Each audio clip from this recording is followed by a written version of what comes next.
හරි. මම එදා ඔයාලට අවසාන වශයෙන් අපි ගිය සතියේ සෙනසුරාදාට එදා අපිට කරන්න බැරි වුණා. ඊට ඉස්සෙල්ලා දවසේ කරේ පුතේ වෘත්තයක පරිධිය පාඩම. එතකොට අන්නේ පාඩමේදී ඔයාලට මතක ඇති අපි ඉගෙන ගත්ත වෘත්තයක පරිධිය ලබා ගන්න පුළුවන් සූත්‍ර දෙකක් පිළිබඳව. වෘත්තයක පරිධිය ලබා ගන්න පුළුවන් සූත්‍ර දෙකක් පිළිබඳව අපි ඉගෙන ගත්ත ඒ පාඩමේදී. මේ බලන්න. තියෙන වෘත්තය. තියෙන වෘත්තය. මේ වෘත්තයේ පරිධිය ලබා ගන්න පුළුවන් ක්‍රම දෙකක් අපි ඉගෙන ගත්ත සූත්‍ර දෙකක්. ඒ සූත්‍ර දෙක මොකක්ද කියලා අපි ඉස්සෙල්ලා මතක් කරගෙන ඉමු. එතකොට මේ වෘත්තයේ තියෙන කේන්ද්‍රය, පරිමේද ලක්ෂය. මේ කේන්ද්‍රය හරහා වෘත්තයේ පරිධිය මත ලක්ෂ දෙකක්. කේන්ද්‍රය හරහා වෘත්තයේ පරිධිය මත ලක්ෂ දෙකක්. යා කරන රේඛාවට කියනවා අපි මේ වෘත්තයේ විස්කම්භය කියලා. විස්කම්භය. අපි මෙන්න මේ විස්කම්භය සංකේතවත් කරන්නේ පුතේ සිම්පල් d වලින්. ඩයමීටර් කියලා ඉංග්‍රීසියෙන් කියන්නේ. තමයි සිම්පල් d අපුර ගන්න.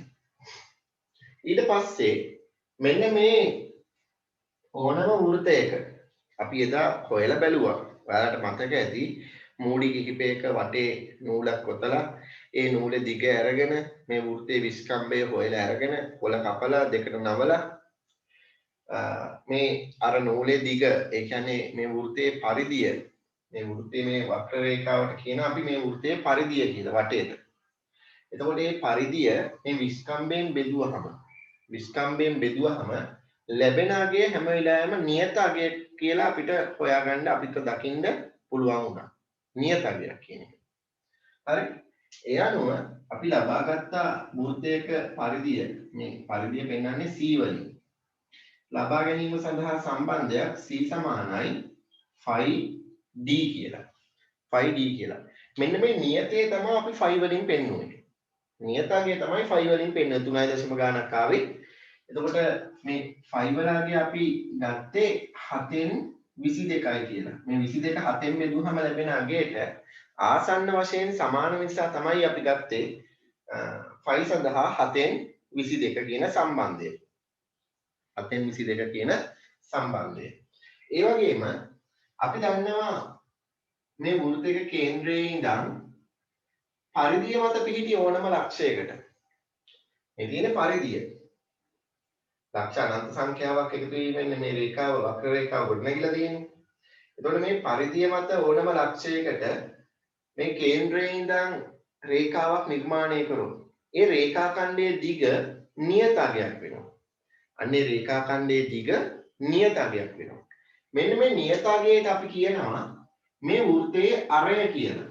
කේන්ද්‍රයේ සිට පරිධියට ඇති දුර නියතයි. අන්නේ දුරට අපි කියනවා අරය කියලා. ඒ වගේම අපි දන්නවා මේ විස්කම්භය කියලා කියන්නේ මේ අරය වගේ දෙගුණයක්. අරය වගේ කී ගුණයක්ද? දෙගුණයක්. කියන්නේ 2r. අරය වගේ දෙගුණයක් 2r. දැන් අපිට මේ අරය ඇසුරෙනොත් මේ වෘත්තයේ පරිධිය ලබා ගැනීම සඳහා සම්බන්ධය ගොඩනගා ගන්න පුළුවන්. එම නිසා c සමානයි 2 5 ගුණ කිරීම d කියන්නේ විස්කම්භය කියන්නේ අරය වගේ දෙගුණයක් 2r. අපි දන්නවා අඥාතත් එක්ක සංඛ්‍යා ගුණිතයක් විදිහට ආවොත් අපි සංඛ්‍යාව තමයි ඉස්සෙල්ලා ලියාගන්න ඕනේ. එහෙනම් 2 5r කියලා අපිට අලුත් සූත්‍රයක් ලැබෙනවා. එතකොට වෘත්තයක විස්කම්භයේ පරිධිය ලබා ගැනීමට විස්කම්භය දන්නා විට සූත්‍රයක් තියෙනවා. ඒ වගේම අරය දන්නා විටත් සූත්‍රයක් තියෙනවා. c සමානයි 2πr කියලා. හරි. අපි මේකේ ගැටළු විසඳන ආකාරය වෘත්තයක පරිධිය ලබා ගන්න ආකාරය එදා ඉගෙන ගත්තා. ඒ වගේම අර්ධ වෘත්තාකාර ආස්තරවල පරිමිතිය හොයන හැටිත් ඉගෙන ගත්තා. මතකද ඔයාලට?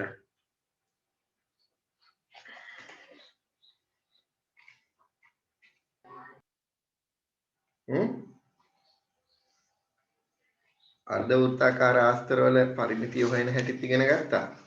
ඒ වගේම වෘත්ත කිහිපයක පරිධිය ලබා ගන්න ආකාරයත් ඉගෙන ගත්තා. මම ඔයාලට දුන්නා නේද 18යි 2 අභ්‍යාසයට උත්තර ලියන්න කියලා. කිව්වා නේද?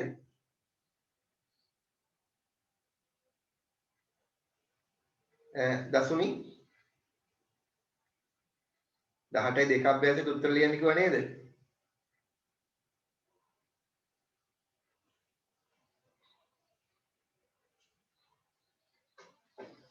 අද ඉතින් පොඩ්ඩක් ආයි මතක් කරගෙන මම පොඩි දැන් දවස් ටිකක් වැඩි නේද? දැන් ගිය සතියේ සෙනසුරාදා අපිට කරන්න බැරි වුණානේ. රිමයින්ඩ් අමතක කරන්න බෑ හැබැයි ගණන් හදනකොට. හොඳේ. C සමානයි 5D සූත්‍ර දෙක මම මෙතනින් දිනනවා. C සමානයි 2πr.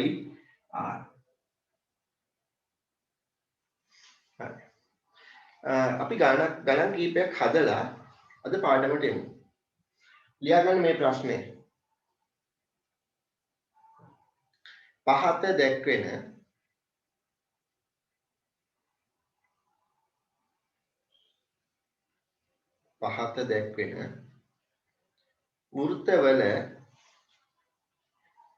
වෘත්තවල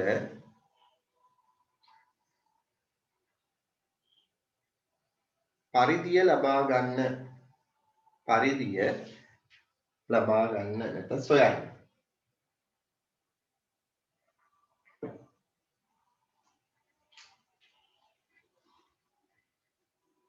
එතෙන්දී වරහන් තුල ලියා ගන්න මෙන්න මේ විදිහට වරහන් තුල ප්‍රශ්නේ ලියලා ඉවර වෙච්ච තැන π සමානයි 7න් 22 ලෙස ගන්න.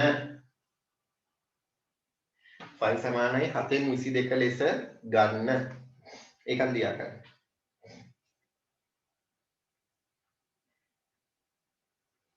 මෙයාගේ අරය 14යි සෙන්ටිමීටර් r.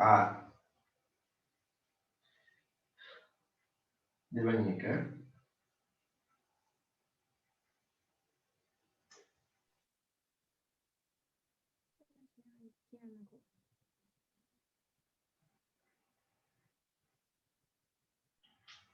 අරය 21යි සෙන්ටිමීටර්.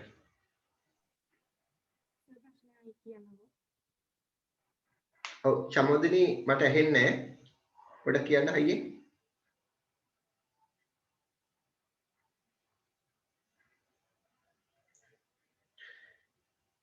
පහත දී ඇති වෘත්තවල පරිධිය සොයන්න. මේ ගණන් ටිකක් හදලා අපි ඊට පස්සේ අර්ධ වෘත්තාකාර දැන් ලියාගත්තද? පහත දී ඇති වෘත්තවල පරිධිය සොයන්න.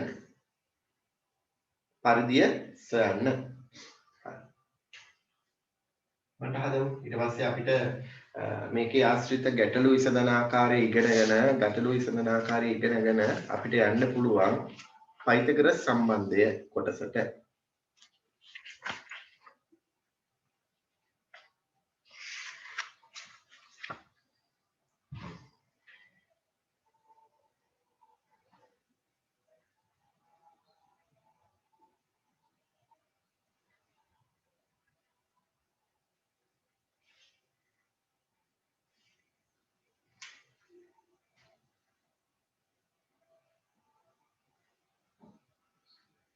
මෙයාගේ විස්තම්භය 14යි සෙන්ටිමීටර්.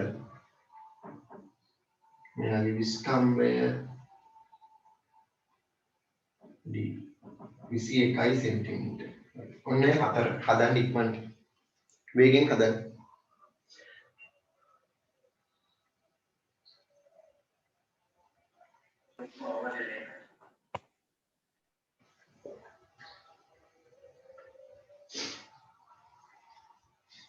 පළවෙනි ගාන හදනකොට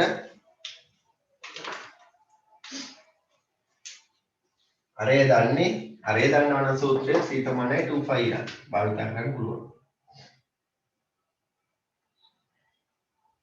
දෙක ගුණ කිරීම 5 කියන්නේ 7න් 22 ගුණ කිරීම අරය 14. ඉක්මනට හදන්න. කැපෙන ඒවා කපලා 7ට 14 කැපෙනවනේ. කපලා හදන්න ඉක්මනට. බුද්ධික ඉන්නවද? ඔව් සර්. මේ දවස්වල ඔයගොල්ලෝ අර ටෙලිග්‍රෑම් ගෲප් එකට යනවද? ඔව් සර්. පතහා නිර්මාණ නේද?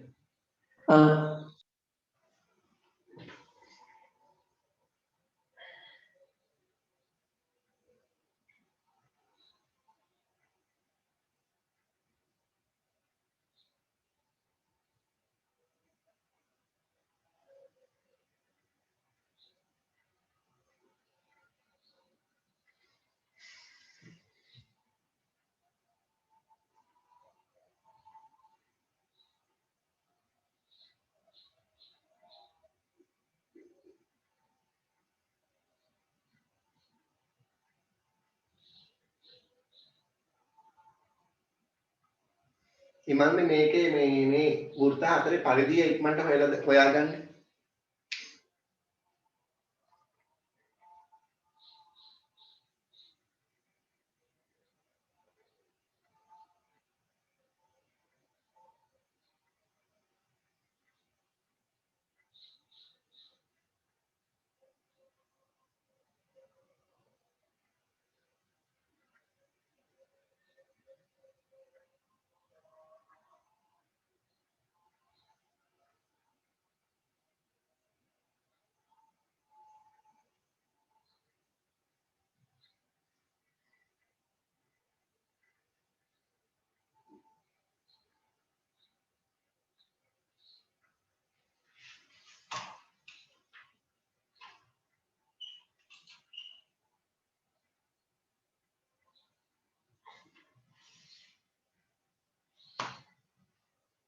ඉවරද?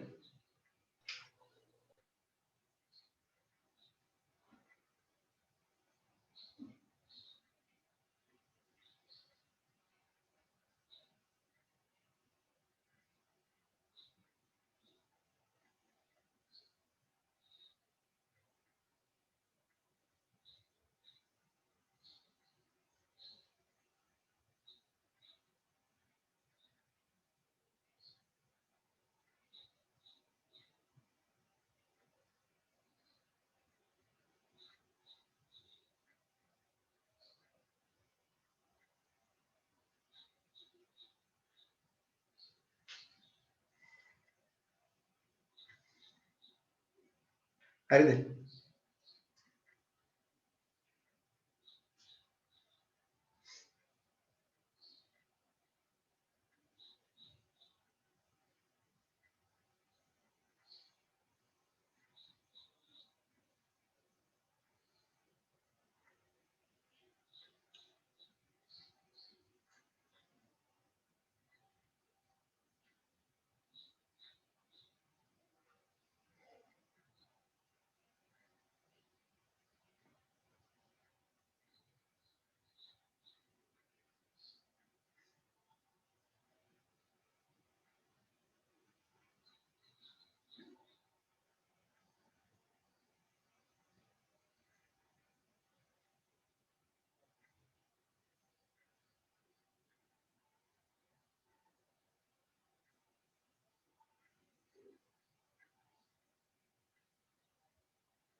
බලන්න මේ ගාන හදලා.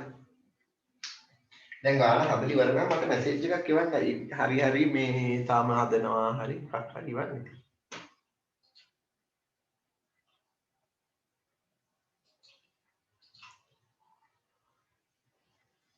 මේකේ සුළු වෙන අගයන් තියෙනවා. 7ට 7 1යි 14ට 7 ඒවා 2යි. දැන් ගුණ කරනවා.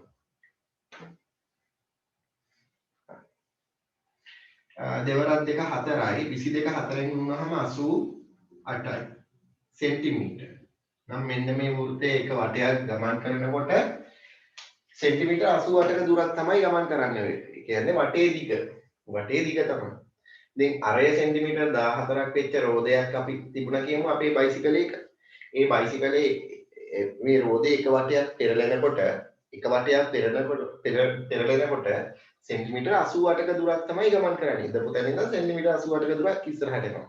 වට දෙකක් යනකොට සෙන්ටිමීටර 88 වගේ දෙගුණයක් යනවා. වට තුනක් යනවා නම් තුන් ගුණයක් යනවා. ඒ විදිහට. බලන්න දෙවෙනි ගානේදී එයාගෙත් අරය දීලා තියෙන්නේ. එහෙනම් අපිට භාවිතා කරන්න පුළුවන් සූත්‍රය C සමානයි 2πr. දෙක ගුණ කිරීම 5 කියන්නේ 7න් 22 ගුණ කිරීමේ අරය 21. මේ ගාන හදන්න මතක් කරගන්න තමයි අද දවසේ මම මේ ගණන් ටික දුන්නේ. අපි මේවා එදා හැදුවා. 7ට 7 එකයි 21ට 7 ඒවා 3යි. 22 දෙකෙන් වුණාම 44යි. 44 3ෙන් ගුණ කරගන්න වෙනවා. 3 වරක් 4 12න් දෙක එකක් විතරයි. 3 වරක් 4 12යි 1යි 13යි. 132යි. සෙන්ටිමීටර් 132යි. හරි.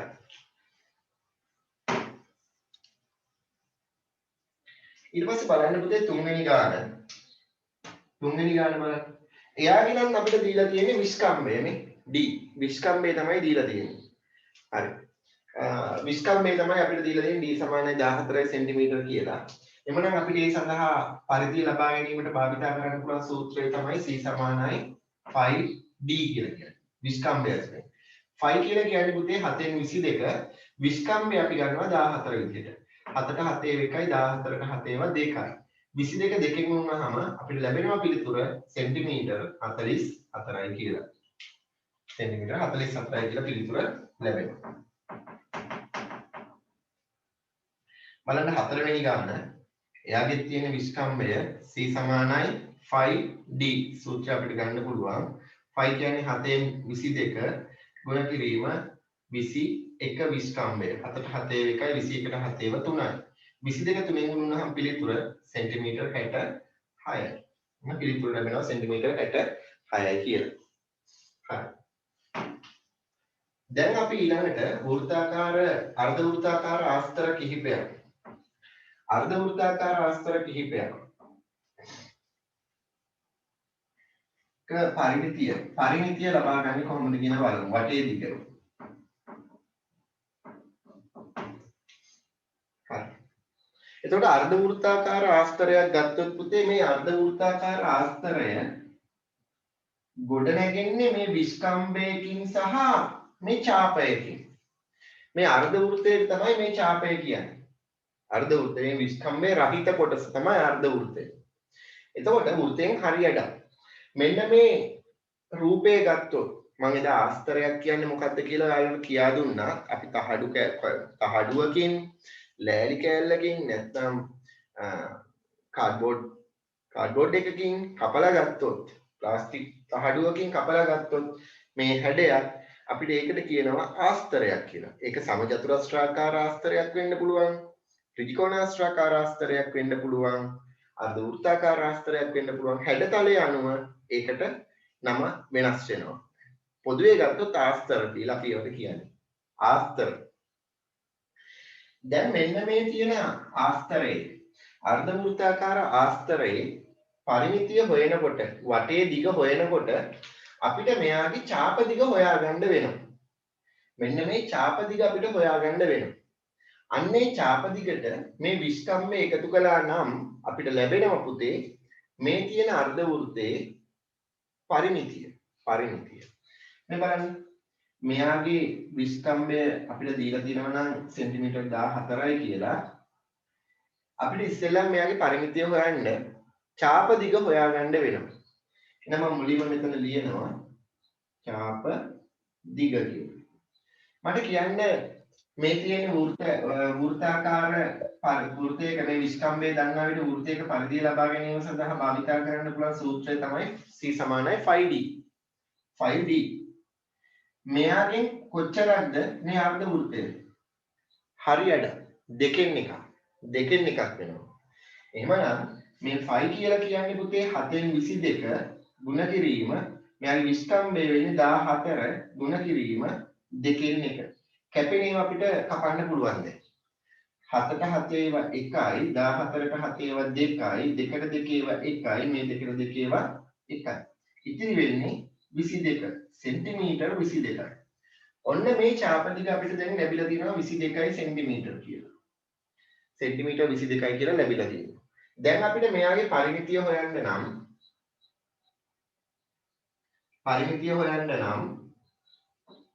මොකක්ද කරන්න ඕනේ? මෙන්න මේ ඡාප දිග 22ට මේ විස්කම්බේ 14 එකතු කරගන්න වෙනවා. ඔය චාප දිග 22ට මේ විස්කම්බය එකතු කරගන්න වෙනවා. බලන්න 22ට 14ක් එකතු වුනහම කීයද? සෙන්ටිමීටර් 36යි. එහෙමනම් ඔන්න දැන් අපිට ලැබිලා තියෙනවා මෙන්න මේ කියන අර්ධ වෘත්තාකාර ආස්තරයේ පරිමිතිය. සෙන්ටිමීටර් 36යි කියලා ලැබිලා තියෙනවා. පැහැදිලි නේද හැමෝටම? තේරුණානේ? හරි. ලියාගන්න මේ ප්‍රශ්නය පහත අර්ධ වෘත්තාකාර ආස්තරවල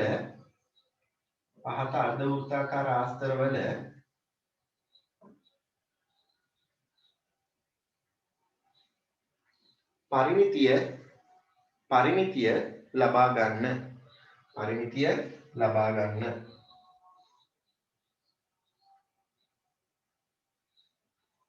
පළවෙනි එක.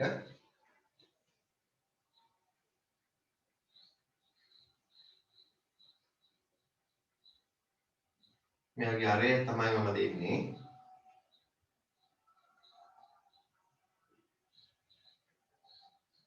හරි. ඔය දෙකේ හොයලා දෙන්න ඉක්මනට. මෙන්න මේ දෙන්නගේ.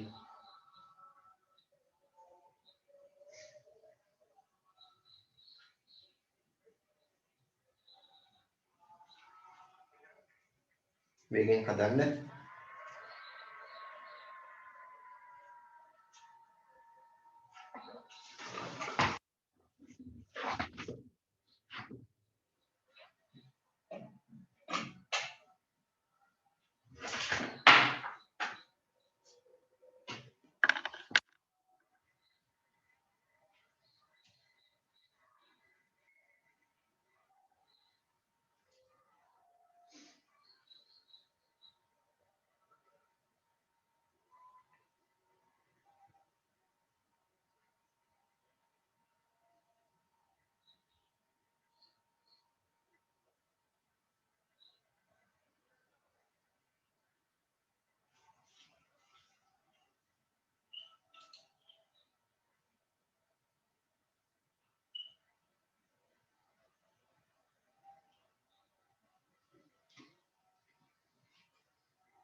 අදලා ඉවර නම් මැසේජ් එකක් දාන්න ඉවරයි කියලා.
හරිද? කවිෂා ඉවරද?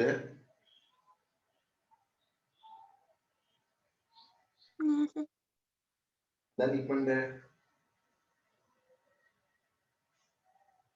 ඉස්සර ඡාප කොටසේ දිග හොයන්න ඊට පස්සේ එකතු කරගන්න පුළුවන් අපිට විස්කම්බයට නැත්තම් අරයේ දෙගුණය මෙයා අරය 14යි නම් එයාගේ දෙගුණය තමයි විස්කම්බය වෙන්නේ. මෙයාගේ නම් විස්කම්බය කෙලින්ම ගන්න පුළුවන්. මෙයාගේ අරේනේ දීලා තියෙන්නේ. එයාගේ දෙගුණය කරලා තමයි ගන්න වෙන්නේ. දැන් කල්පනාවෙන් ගණන් හදන්න ඕනේ.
පළවෙනි එක හදලා ඉවරයි නේ.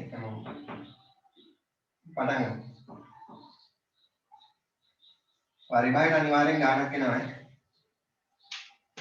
ඔයාලා දැන් පේපර් එකක් කියන්නේ ඔන්ලයින් විදිහට යන්නේ. ඉතින් ඒකෙන් නම් කෙටි ප්‍රශ්න විදිහට ඒ ඔයාලට කෙටි ප්‍රශ්න 25ක්. පේපර් එකක් දුන්නා නම් ඔයාලට සාමාන්‍යයෙන් තනි ගානක් එනවා ලකුණු 10ක විතර. මම පේපර් එකේ ෆොටෝ ටිකක් අද දාන්නම්. ඒකත් හදන්න සෙන්සුරාද වෙනකොට. පළවෙනි ගානයක් බලමු ඉස්සෙල්ලාම.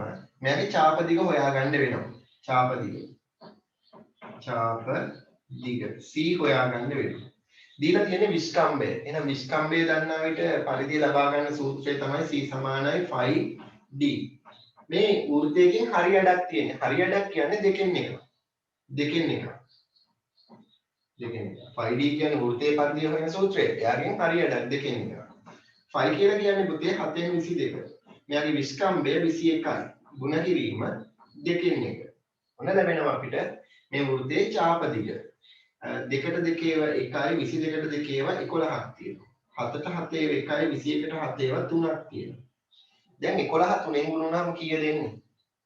33යි සෙන්ටිමීටර්. ඔය තියෙන්නේ ඡාප දිග. 33යි කියන්නේ ඡාප දිග. දැන් අපිට මෙයාගේ පරිමිතිය හොයන්න නම් පුතේ මේ ඡාප දිගට 33ට විස්කම්භය 21 එකතු කරගන්න වෙනවා. බලන්න 33ට 21ක් එකතු වුණාම කීයද? සෙන්ටිමීටර් 54යි. නමුත් දසුනි ආවද උත්තරේ? ඔව් සර්. ඉසින්දු? ඔව් සර්. හරි. බලන්න තුන්වෙනි දෙවෙනි ගානේ. දෙවෙනි ගානේත් අපිට පුළුවන් ඉස්සෙල්ලාම මේ ඡාප දිග හොයන්න. ඡාප දිග හොයන්න නම් මෙතෙන්දී දීලා තියෙන්නේ අපිට අරය. අරය තමයි දීලා තියෙන්නේ. එතකොට අරය දීලා තියෙනකොට ඡාප දිග හොයන්න නම් අපිට භාවිතා කරන්න සම්බන්ධයක් තියෙනවා. C සමානයි 2πr. නම් 2πr ගුණ කිරීම මේ වෘත්තයක පරිධිය. එහෙනම් මෙතන තියෙන්නේ අර්ධ වෘත්තයක්. අර්ධ වෘත්තයක හොයන්න මේක දෙකෙන් එකෙන් ගුණ කරගන්න පුළුවන් අපිට. මේ කැපෙන ඒවා කපන්න පුළුවන්. 2ට 2 ඒවා 1යි. මේ 2ට 2 ඒවා 1යි. 5 කියන්නේ 7න් 22. ගුණ කිරීම අරය 14යි. 7ට 7 ඒවා 1යි 14ට 7 ඒවා 2යි. 22 දෙකෙන් වුණාම 44යි සෙන්ටිමීටර්. ඔන්න ලැබෙනවා ඡාප දිග 44යි සෙන්ටිමීටර් කියලා. සෙන්ටිමීටර් 44යි. දැන් අපිට හොයන්න පුළුවන් පරිමිතිය. පරිමිතිය හොයන්න නම් මොකද්ද කරන්න ඕනේ? මේ ඡාපයට ඔව් එකතු කරගන්න වෙනවා අරේ වගේ කී ගුණයක්ද? දෙගුණයක්. ඒවා දෙකක් එකතු කරගන්න වෙනවා 14 ඒවා දෙකක්. දැන් බලන්න එකතු කරලා කීයද කියලා 4යි 4යි 8යි 8යි 4යි 12න් දෙක එකක් ඉතිරි. 4යි 1යි 5යි 5යි 1යි 6යි 6යි 1යි 7යි. සෙන්ටිමීටර් කීයද? 72යි නේද ආවේ? ඔව් සර්.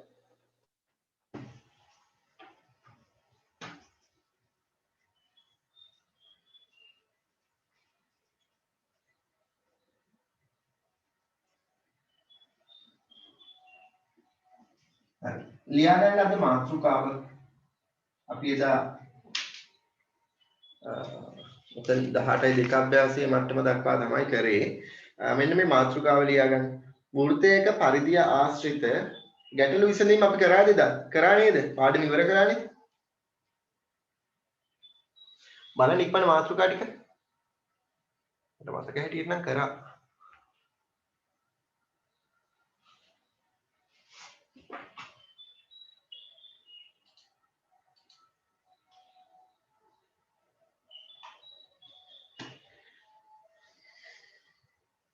මේ දසුනි වෘත්තයක පරිධි ආශ්‍රිත ගැටලු කියලා මාතෘකාව ලියාගත්ත නේද අපි? අර ධාවන පතයක එහෙම එක වටයක් ගමන් කරනකොට දුර ලබා ගන්න. ඒව එහෙම හෙව්වද?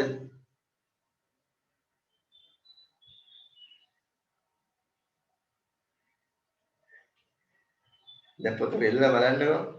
දැන් කට්ටියට මතකත් නැහැ.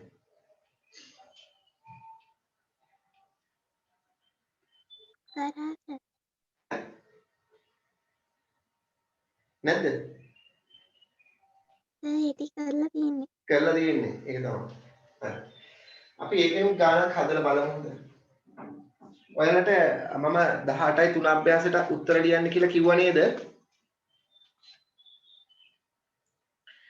හරි.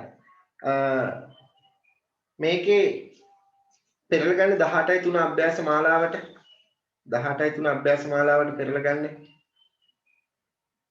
18යි 3 අභ්‍යාස මාලාවේ 5 වෙනි ගාන ගන්න. 5 වෙනි ගාන ක්‍රීඩකයෙක් සරල රේඛීය මාර්ගයක බයිසිකලයක් පදී. බයිසිකලයේ රෝදයක අරය සෙන්ටිමීටර් 28කි. රෝදයේ අරය සෙන්ටිමීටර් 28කි.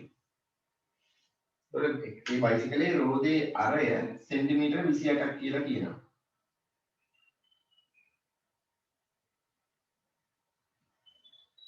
ඉන්න රෝදේ. එයාගේ අරය සෙන්ටිමීටර් 28ක් කියලා කියනවා. පළවෙනි ප්‍රශ්නය රෝදයේ එක වටයක් කරකැවීමේදී බයිසිකලයේ ඉදිරියට යන දුර සොයන්න කියනවා. එක වටයක් මේ රෝදයේ කරකැවෙනකොට බයිසිකලයේ ඉදිරියට යන දුර කීයද ආවේ?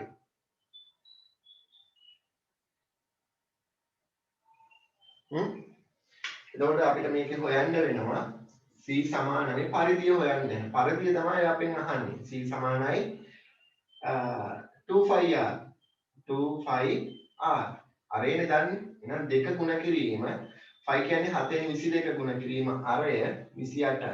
7ට 7 1යි 28ට 7 ඒවා කීයද? 4යි නේ. එතකොට 22 4න් ගුණුනහම 88යි 88 දෙකෙන් ගුණ කරලා බලන්න කීයද එන්නේ කියලා උත්තරේ 16යි 176යි සෙන්ටිමීටර. සෙන්ටිමීටර 176ක දුරක් ගමන් කරනවා මේ රෝදයේ එක වටයක් කරකැවෙන්නේ. ඊට පස්සේ දෙවෙනි ප්‍රශ්නය අහනවා රෝදයේ වට 50ක් කරකැවෙන විට බයිසිකලය ඉදිරියට යන දුර මීටර කීයද කියලා. වට 50ක් කරකැවෙනකොට වට 50කදී යන දුර හොයන්න තියෙන්නේ. වට 50කදී යන දුර හොයන්න මේ 176 ගුණ කරගන්න වෙනවා එක වටයකදී ගමන් කරන මේ දුර වට ගානෙන් ගුණ කරගන්න වෙන 176 50න් ගුණ කරගන්න වෙනවා. අපි දන්නවා 50න් ගුණ කරනකොට අගට බිඳුවක් දාලා 5න් ගුණ කරමු. 5 වරක් 6 30න් බිඳුව 3ක් ඉතිරි. 5 වරක් 7 35යි 3යි 38න් 8 3ක් ඉතිරි. 5 වරක් 1 5යි 3යි 8යි. ඔය තියෙන්නේ සෙන්ටිමීටර. මෙයා මීටර බවට පත් කරන්න නම් cm බෙදන්න වෙනවා. එතකොට 88යි මීටර. අග බිඳු දෙක ඉවත් වෙනවා cm බෙදපු ගමන්. මීටර 88ක දුරක් ගමන් කරනවා වට 50ක් කරකැවෙනකොට. ඊළඟට අපෙන් අහනවා තුන්වෙනි ප්‍රශ්නය. මීටර 1500ක දුරක් යාමේදී බයිසිකල් රෝදය අවම වශයෙන් වට 800ක්වත් කැරකවෙන බව ක්‍රීඩකයා පවසයි. මෙම අදහසට ඔබ එකඟ වන්නේද? පිළිතුර පැහැදිලි කරන්න. මේ කියන වට මේ මීටර 1500ක දුරක් යනකොට බයිසිකල් රෝදය අවම වශයෙන් වට 800ක්වත් කරකැවෙනවා කියලා. එතකොට අපි මෙතෙන්දී හොයන්න ඕනේ මොකක්ද? වට ගානනේ හොයන්න වෙන්නේ. වට ගාන හොයන්න වෙන්නේ. එතකොට මේ නැත්තම් අපිට මේකේ හදන්න පුළුවන් වට 800ක්වත් කරකැවිය යුතුයි කියලා නෑ කියන්නේ. එහෙනම් එක වටයකදී ගමන් කරන දුර වට 800න් ගුණ කරාම ලැබෙන දුර ප්‍රමාණය මීටර 1500 සෙන්ටිමීටර බවට පත් කරාට පස්සේ ලැබෙන අගය හෝ ඊට වඩා වැඩි කියලානේ පෙන්වන්න තියෙන්නේ. නේද? අවම වශයෙන් වට 800ක්වත් අඩුම වශයෙන්. එහෙනම් අපි මේකේ අපිට ක්‍රම දෙකකට මේ ගාන හදන්න පුළුවන්. අපි බලමු මේ මීටර 1500ට තියෙන සෙන්ටිමීටර ගන්න. මුළු දුර මීටර 1500යි කියන්නේ මෙයා 100න් ගුණ කළොත් සෙන්ටිමීටර බවට පත් වෙනවා. එතකොට 1500 අගට තව බිංදු දෙකක් එකතු වෙනවා. එතකොට සෙන්ටිමීටර. හරි. සෙන්ටිමීටර 1,50,000යි. වට 800ක් නේ දැන් කතා කරන්නේ අපිට නේද? එතකොට මේ සෙන්ටිමීටර 1,50,000 ගමන් කරන්න 176 ඒවා කීයක් තියෙනවද කියලා අපි හොයන්න ඕනේ. එහෙනම් කරකැවිය යුතු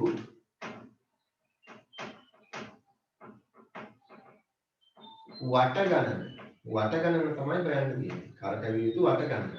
එහෙනම් 1,50,000 අපිට බෙදන්න වෙනවා 176. එතකොට යම්කිසි පිළිතුරක් ලැබෙනවා. කීයද බලන්න එන්නේ උත්තරේ?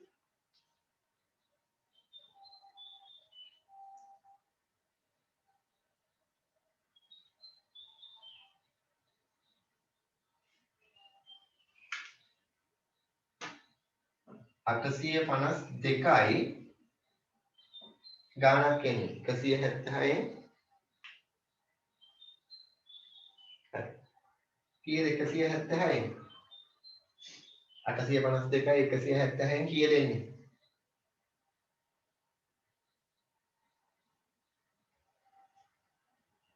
මම ඉතින් දීර්ඝ බෙදීමෙන් බෙදා ගන්න වෙනවා දැන් අපිට උත්තර.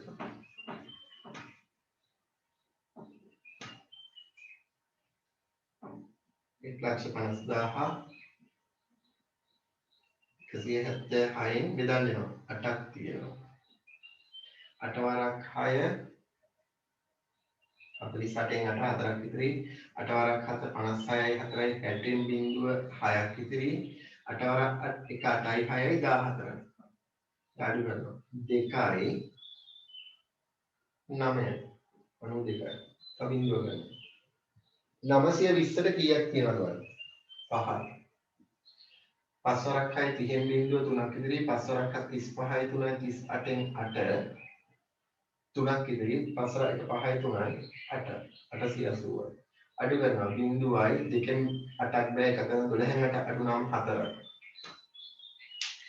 ඊළඟට මෙන්න මේ අපිට මේ බිංදුවනේ ගත්තද දැන් අවසාන බිංදුව ගන්නවා 400ට 176 ඒවා දෙකක් දෙවරක් 6 12න් 2 එකක් ඉදිරි දෙවරක් 14යි 1යි 15න් 5 එකක් ඉදිරි දෙවරක් 1 2යි 1යි 3යි අඩු කරනවා 8ක් ඉතිරි වෙනවානේ 48ක් ඉතිරි වෙනවා එහෙනම් 176න් 48ක් ඉතිරි වෙනවා දැන් මොකද කියන්නේ මේක කියන්නේ මීටර 1500ක දුරක් යාමේදී බයිසිකල් රෝදය අවම වශයෙන් වට 800ක්වත් කරකවෙන බව ක්‍රීඩකයා පවසයි අඩුම වශයෙන් වට 800ක්වත් කරකවෙන්න ඕනලු අඩුම වශයෙන් වට 800ක් කියන්නේ ඊට වඩා වැඩියෙන් කරකවිය යුතුයි කියලා මේ කියන්නේ අඩුම වශයෙන් 800ක් කියන්නේ 800ක් හෝ ඊට වඩා වැඩි කියලා කියන්නේ.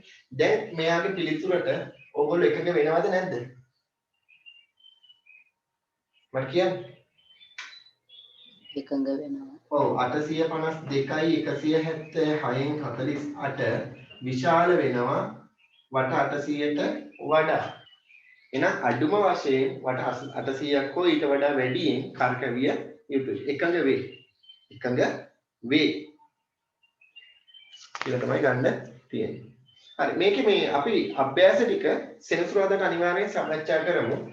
අපි අද පාඩමට යමු. පයිතගරස් සම්බන්ධය. ලියා ගන්න මාතෘකාව. ඔයාලා අනිවාර්යෙන් මිශ්‍ර අභ්‍යාසයට උත්තර ලියලා තියෙන්න ඕනි.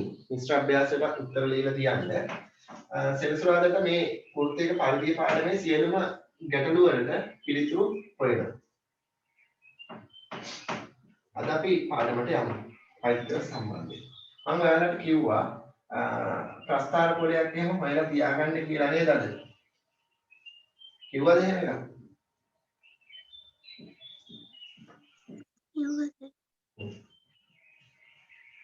ලියාගන්න මාතෘකාව පයිතගරස් සම්බන්ධය.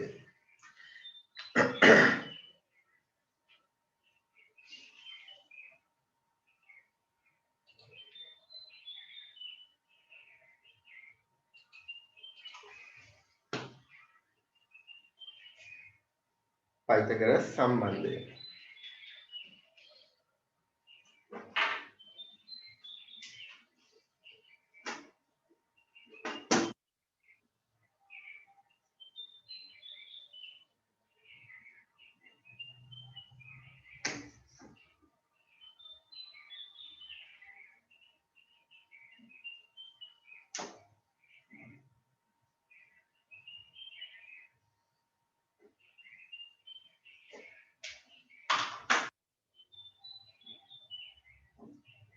හරි.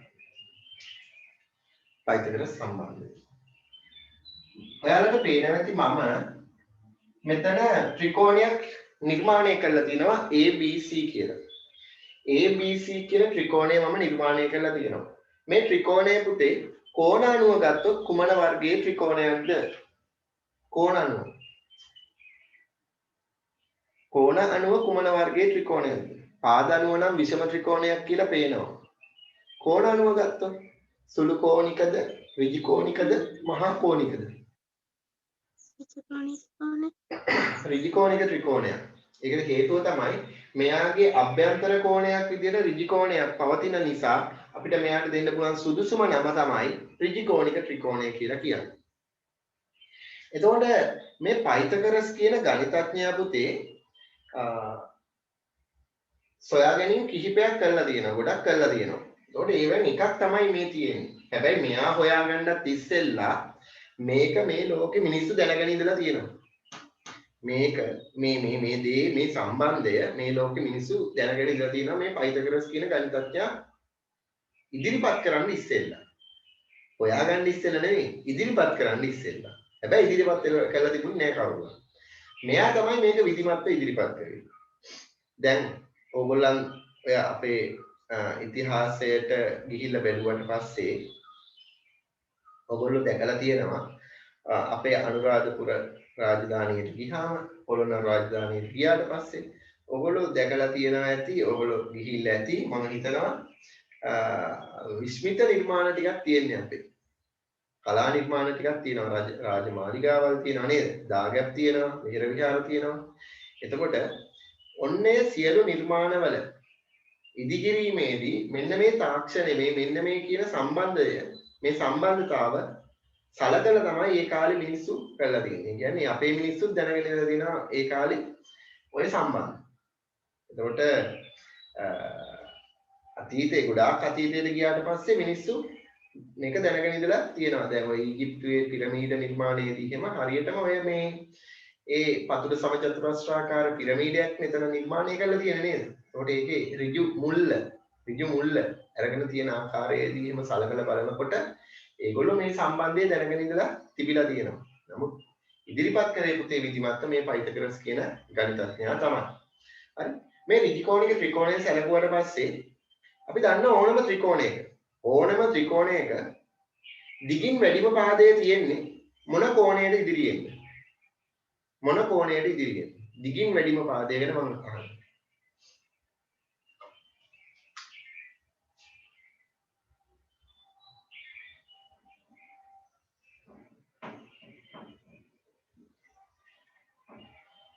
මේ ත්‍රිකෝණය XYZ තමයි මේ ත්‍රිකෝණය. මේ ත්‍රිකෝණය දිගින් වැඩිම පාදය නම් කරන්න මට XYZ වල. කවුද දිගින් වැඩිම පාදය? ඔයගොල්ලෝ කතා කරන්න ඕනේ. කවුද දිගින් වැඩිම පාදය? ඈ? XYZ පාදය. XYZ කෝණය. එතකොට මෙයාගේ දිගින් වැඩිම පාදයන් XZ කියලා කියන්නේ. එහෙමනම් ඒ පාදයට ඉස්සරහින් තියෙන කෝණය මොකද්ද මෙතන තියෙන්නේ? y කෝණය නේද? මහා කෝණය. කෝණ වර්ගය ගත්තොත් මහා කෝණය. එයා මහා කෝණය. ඉතින් මෙයා මහා කෝණයක් නම් මේ ඉතිරි කෝණ දෙක සුළු කෝණ වෙනවා. එhmenan මේ ලොකුම කෝණයට ඉස්සරහින් නේද දිගින් වැඩිම පාදය තියෙන්නේ. ඕනම ත්‍රිකෝණයක විශාලම කෝණයට විශාලත්වයෙන් වැඩිම කෝණයට ඉදිරියෙන් තමයි දිගින් වැඩිම පාදය තියෙන්නේ. ඒක වෙනස් වෙන්නේ නැහැ පුතේ මොනම අවස්ථාවකදීවත්. විශාලම කෝණයට ඉදිරියෙන් තමයි හැම වෙලාවෙම දිගින් වැඩිම පාදය තියෙන සම්මුඛව. ඒතකොට මෙයාගෙත් ඒ වගේමයි. මේ ත්‍රිකෝණයේ විශාලතම කෝණය ගත්තොත් මේ ඍජු කෝණය තමයි විශාලතම කෝණය වෙන්නේ. අන්නේ කෝණයේ ඉදිරියෙන් තමයි දිගින් වැඩිම පාදය තියෙන්නේ. ඒ දිගින් වැඩිම පාදයට මේ ඍජු කෝණික ත්‍රිකෝණයක නම් කියනවා ඍජු කෝණික ත්‍රිකෝණයක නම් අපි කියනවා මෙයාට කර්ණය කියලා. මොකද්ද? කර්ණය කියලා කියනවා. කර්ණපාදය කියලා කියනවා. කර්ණය කියලා කියන්නේ. හරි? එතකොට ඉතිරි පාද දෙක කියන්නේ ඍජු කෝණයේ අඩංගු පාද දෙක තමයි මේ තියෙන්නේ. ඍජු කෝණයේ අඩංගු පාද දෙක. අන්තර්ගත වෙලා තියෙන පාද. ලියා ගන්න තරු ලකුණක් දාලා මෙහෙම අනුමාත්‍රකාවක් විදිහට ලියන්න තරු ලකුණක්ද? ඍජුකෝණී ත්‍රිකෝණ. ඍජුකෝණික ත්‍රිකෝණය. ඍජුකෝණික ත්‍රිකෝණය කියලා අනුමාත්‍රකාවක් ලියාගන්න තරු ලකුණක් දාන්න.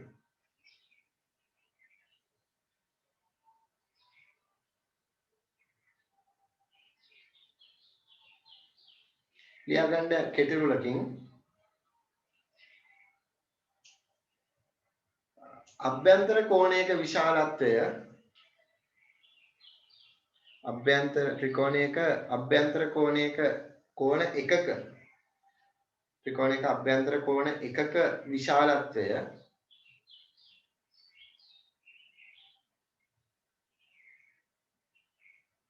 අංශක 90ක් වූ ත්‍රිකෝණ අංශක 90ක් වූ ත්‍රිකෝණ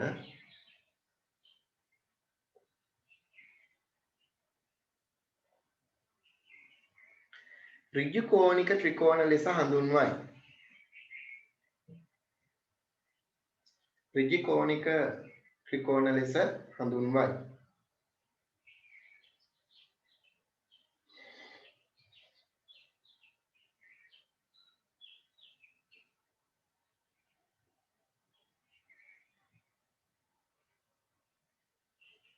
ඍජු කෝණික ත්‍රිකෝණ ලෙස හඳුන්වයි.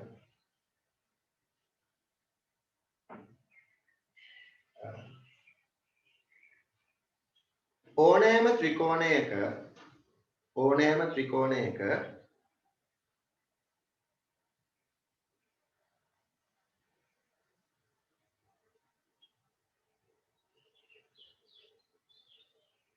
විශාලත්වයෙන් වැඩිම අභ්‍යන්තර කෝණයට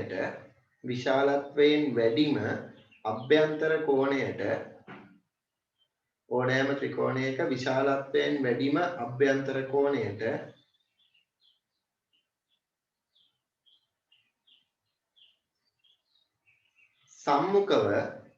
සම්මුඛව කියන්නේ ඉදිරියෙන් වරහන් තුල ඉදිරියෙන් කියලා ලියාගන්න. සම්මුඛව නැත්නම් වරහන් තුල ඉදිරියෙන් කියලා ලියාගන්න. දිගින් වැඩිම පාදය පිහිටයි.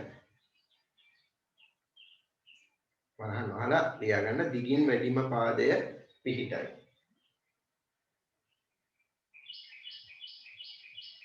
ඒකටම ඍජු කෝණික ත්‍රිකෝණයක නම් ඍජු කෝණික ත්‍රිකෝණයක නම්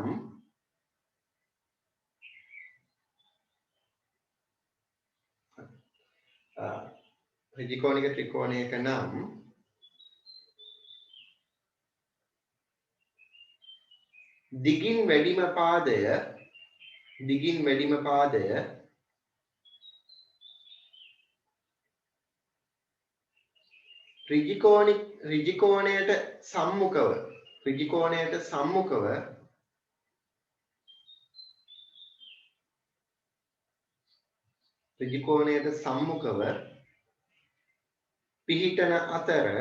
ඍජු කෝණයට සම්මුඛව පිහිටන අතර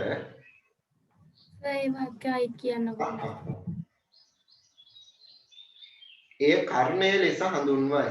ඍජු කෝණයට සම්මුඛව පිහිටන අතර එය කර්ණය ලෙස හඳුන්වයි.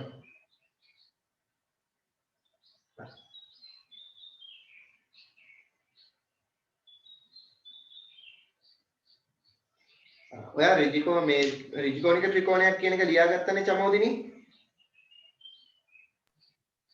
අන්තිම ටික වැඩි වුණා. කොතනින්ද නැවතුනේ කියන්නකො මුලින් ඉඳන් කියවන්නකො.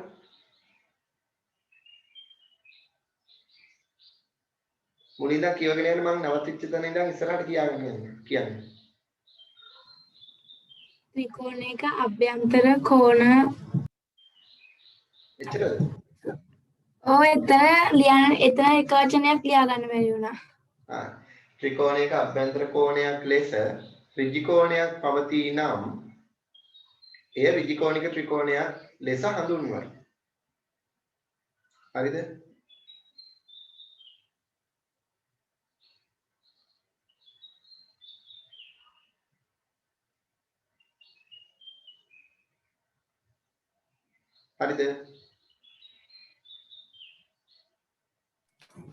හරි සර්. ඉතිරි ටික ලියාගත්තද? විශාලත්වයෙන් වැඩිම අභ්‍යන්තර කියන තැනට එනකන් ලියාගත්තා. ත්‍රිකෝණයක විශාලත්වයෙන් වැඩිම අභ්‍යන්තර කෝණයට සම්මුඛව දිගින් වැඩිම පාදයේ පිහිටන අතර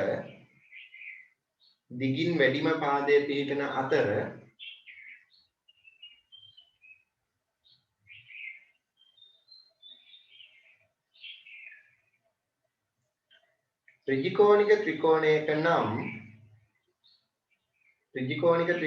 නම්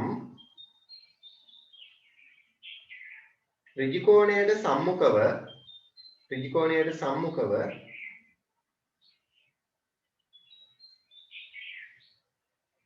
මෙම පාදය පිහිටන අතර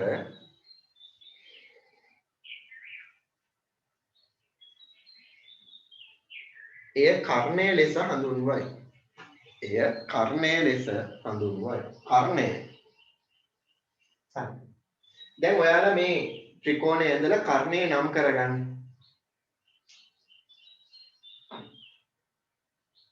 එතකොට මෙයාගේ ABC කෝණය තමයි අංශක 90ක් වෙන්නේ. අංශක 90. ABC කෝණය. ඒ වගේම මෙයාගේ AC පාදයේ තමයි පුතේ කර්ණය කියලා කියන්නේ.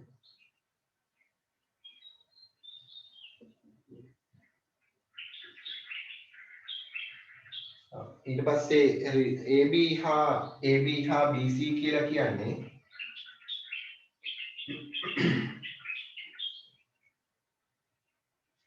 ත්‍රිකෝණයේ අඩංගු පාදය වෙනවා.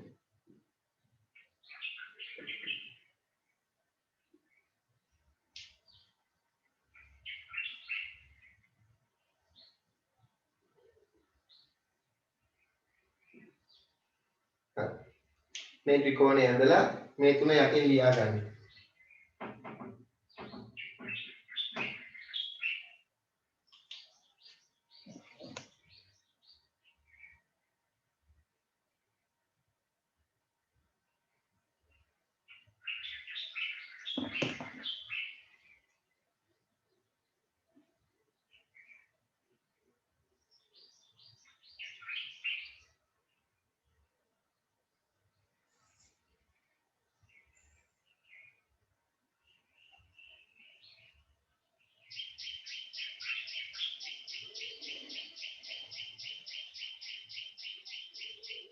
හරිද? තාම නැහැ.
හොඳයි.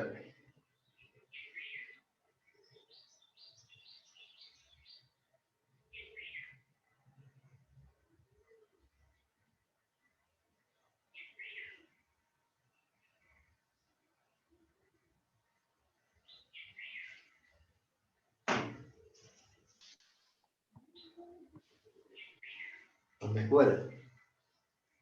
යාගෙන තියෙන්නේ.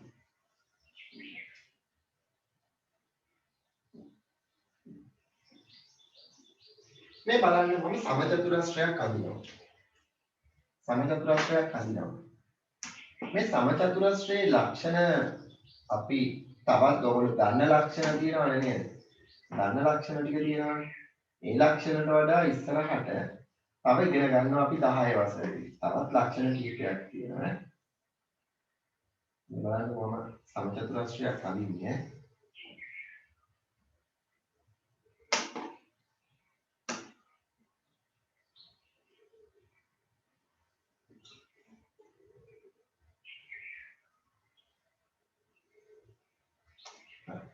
ඔයාලට පේනවා ඇති මෙතන සමචතුරස්‍රයක් මම ඉඳගෙන තියෙනවා. A B C D කියලා මම යාව නම් කරගන්නවා. මේ A B C D කියන සමචතුරස්‍රයේ මෙන්න මේ සම්මුඛ ශීර්ෂ දෙකක් තමයි මේ A සහ C කියන්නේ. සම්මුඛ ශීර්ෂ. සම්මුඛ ශීර්ෂ කියන්නේ පුතේ එකිනෙකට ඉදිරියෙන් තියෙන ශීර්ෂ. එකිනෙකට ඉදිරියෙන් තියෙන. දැන් මට සම්මුඛව ඕගොල්ලෝ ඉන්නේ. මට ඉදිරියෙන් ඕගොල්ලෝ ඉන්නේ. නේද? ඔව්. ඒකට මට සම්මුඛව. ඒකට මේ A වල මම හිටගෙන ගියා නම් මට සම්මුඛව ඉන්නේ මෙන්න මෙයා C. අන්නේ සම්මුඛ ශීර්ෂ දෙක යා කරන රේඛාවට අපි කියනවා මේ චතුරස්‍රය ඕනෑම චතුරස්‍රයක සමචතුරස්‍රයක නෙවෙයි ඍජු කෝණාශ්‍රයක හෝ ඒවා සමාන්තරාශ්‍රයක හෝ ඒවා ඕනෑම චතුරස්‍රයක විකර්ණ කියලා අපි හඳුන්වනවා. විකර්ණයක් කියලා අපි හඳුන්වනවා. එතකොට B වලට සම්මුඛව ඉන්නේ D. B වලට සම්මුඛව ඉන්නේ D. එහෙනම් BD රේඛාව යා කරොත් අන්න ඒක තමයි විකර්ණය වෙන්නේ. අන්න යා තමයි විකර්ණය වෙන්නේ. හරි. ඕන විකර්ණය. එතකොට මේ විකර්ණ දෙක ඔන්න මම යා කරා. මේ විකර්ණ දෙක ඡේදනය වෙන්නේ පුතේ. මේ ඡේදනය වෙලා තියෙන්නේ මෙන්න මේ O කියන ලක්ෂයේදී. මම O කියලා නම් කරන්නම් යා. O කියන. මෙයා විකර්ණ දෙක ඡේදනය වෙන්නේ හරි පුදුමාකාර විදිහකට. මේ විකර්ණ දෙක ඡේදනය වෙනකොට හරියටම සමානව බෙදලා යනවා විකර්ණ දෙක. එතකොට කොටස් හතරකට සමානව බෙදලා යනවා. ඒ වගේම ලම්බකව තමයි ඡේදනය වෙන්නේ. ලම්බකව තමයි ඡේදනය වෙන්නේ. ලම්බකව කියන්නේ ඍජු කෝණ හදන්නේ. ඒ විකර්ණ අතර ඍජු කෝණ හදන්නේ. ඕකට කියනවා ලම්බකව සමච්ඡේදනය වෙනවා කියලා. ලම්බකව සමච්ඡේදනය වෙනවා. සමානව ලම්බකව බෙදලා යනවා. සමානව ලම්බකව බෙදලා යනවා කියලා තමයි කියන්නේ. ඒක තමයි ලම්බකව සමච්ඡේදනය වෙනවා කියලා කියන්නේ. මේක විශේෂිත ලක්ෂණය. ඍජු කෝණාශ්‍ර වල මේ ලක්ෂණය නැහැ. හැබැයි තව එක්කෙනෙක්ගේ තියෙනවා. රොම්බසේ මේ ලක්ෂණය තියෙනවා. රොම්බසේ මේ ලක්ෂණය තියෙනවා. හැබැයි සමච්ඡේදනය වෙනවා. හැබැයි මෙතනදී මේ විකර්ණ ඡේදනය වුණාට පස්සේ ලැබෙන මේ OC, OB, OA, OD ඒකේ හතරම සමානයිනේ. රොම්බසේ ඒ දේ වෙන්නේ නැහැ. රොම්බසේ ඒ දේ වෙන්නේ නැහැ. නමුත් ලම්බකව සමච්ඡේදනය වෙනවා. හරි. දැන් මෙතන මේ රූපය සැලකුවොත් මේක සමචතුරස්‍රයක්. දැන් මම ඔයාලගෙන් ප්‍රශ්නයක් අහන්න යන්නේ හොඳේ. මම ඒකයි මෙච්චර මම මේක විස්තර කරේ.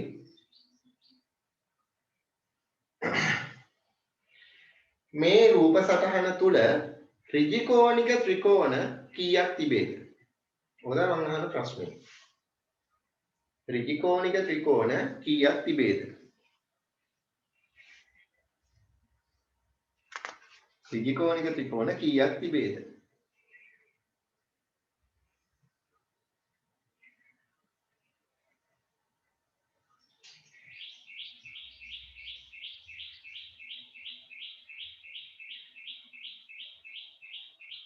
හරි. එන්න දැන් ඉඳුවර එවලා දින උත්තරයක් මට. ඉඳුවර වට උත්තරයක් එවලා දිනවා. ඉඳුවරගේ උත්තරේ හරි.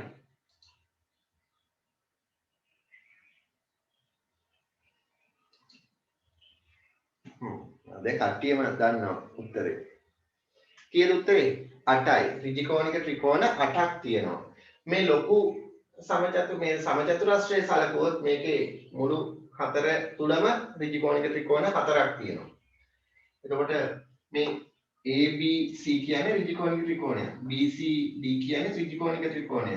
CDA කියන්නේ ඍජු කෝණික ත්‍රිකෝණය. DAB කියන්නේ ඍජු කෝණික ත්‍රිකෝණය. ඒ වගේම මේ O කියන ලක්ෂයේ වටේට ඍජු කෝණික ත්‍රිකෝණ 4ක් තියෙනවා. ඍජු කෝණික ත්‍රිකෝණ 4ක් තියෙනවා.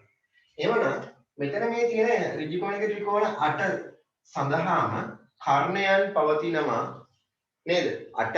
කර්ණයන් පවතිනවා 8ක්. ඒ වගේම ඍජු කෝණයේ අඩංගු පාදක් තියෙනවා යුගල් 8ක්. ඔන්නේ යුගල් 8 අපි හොයාගන්න යන්නේ. දැන් මම මෙතන නම් කරනවා ත්‍රිකෝණය.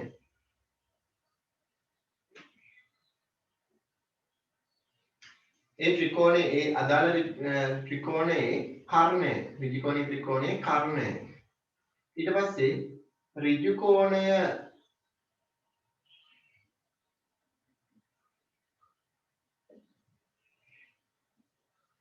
අඩංගු පාද යුගලය. ත්‍රිකෝණයේ අඩංගු පාද යුගලය තමයි අපි ඊළඟට කතා කරන්නේ. හරි. දැන් ලියා ගන්න මේ ත්‍රිකෝණය ඇඳගන්න මේ සමචතුරස්‍රය ඇඳලා විකර්ණ ඇඳලා මේ රූප සටහන ඇඳගන්න ඉක්මනට. රූප සටහන ඇඳගන්න ඉක්මනට. රූප සටහන ඇඳගන්න ඉක්මනට.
හරිද?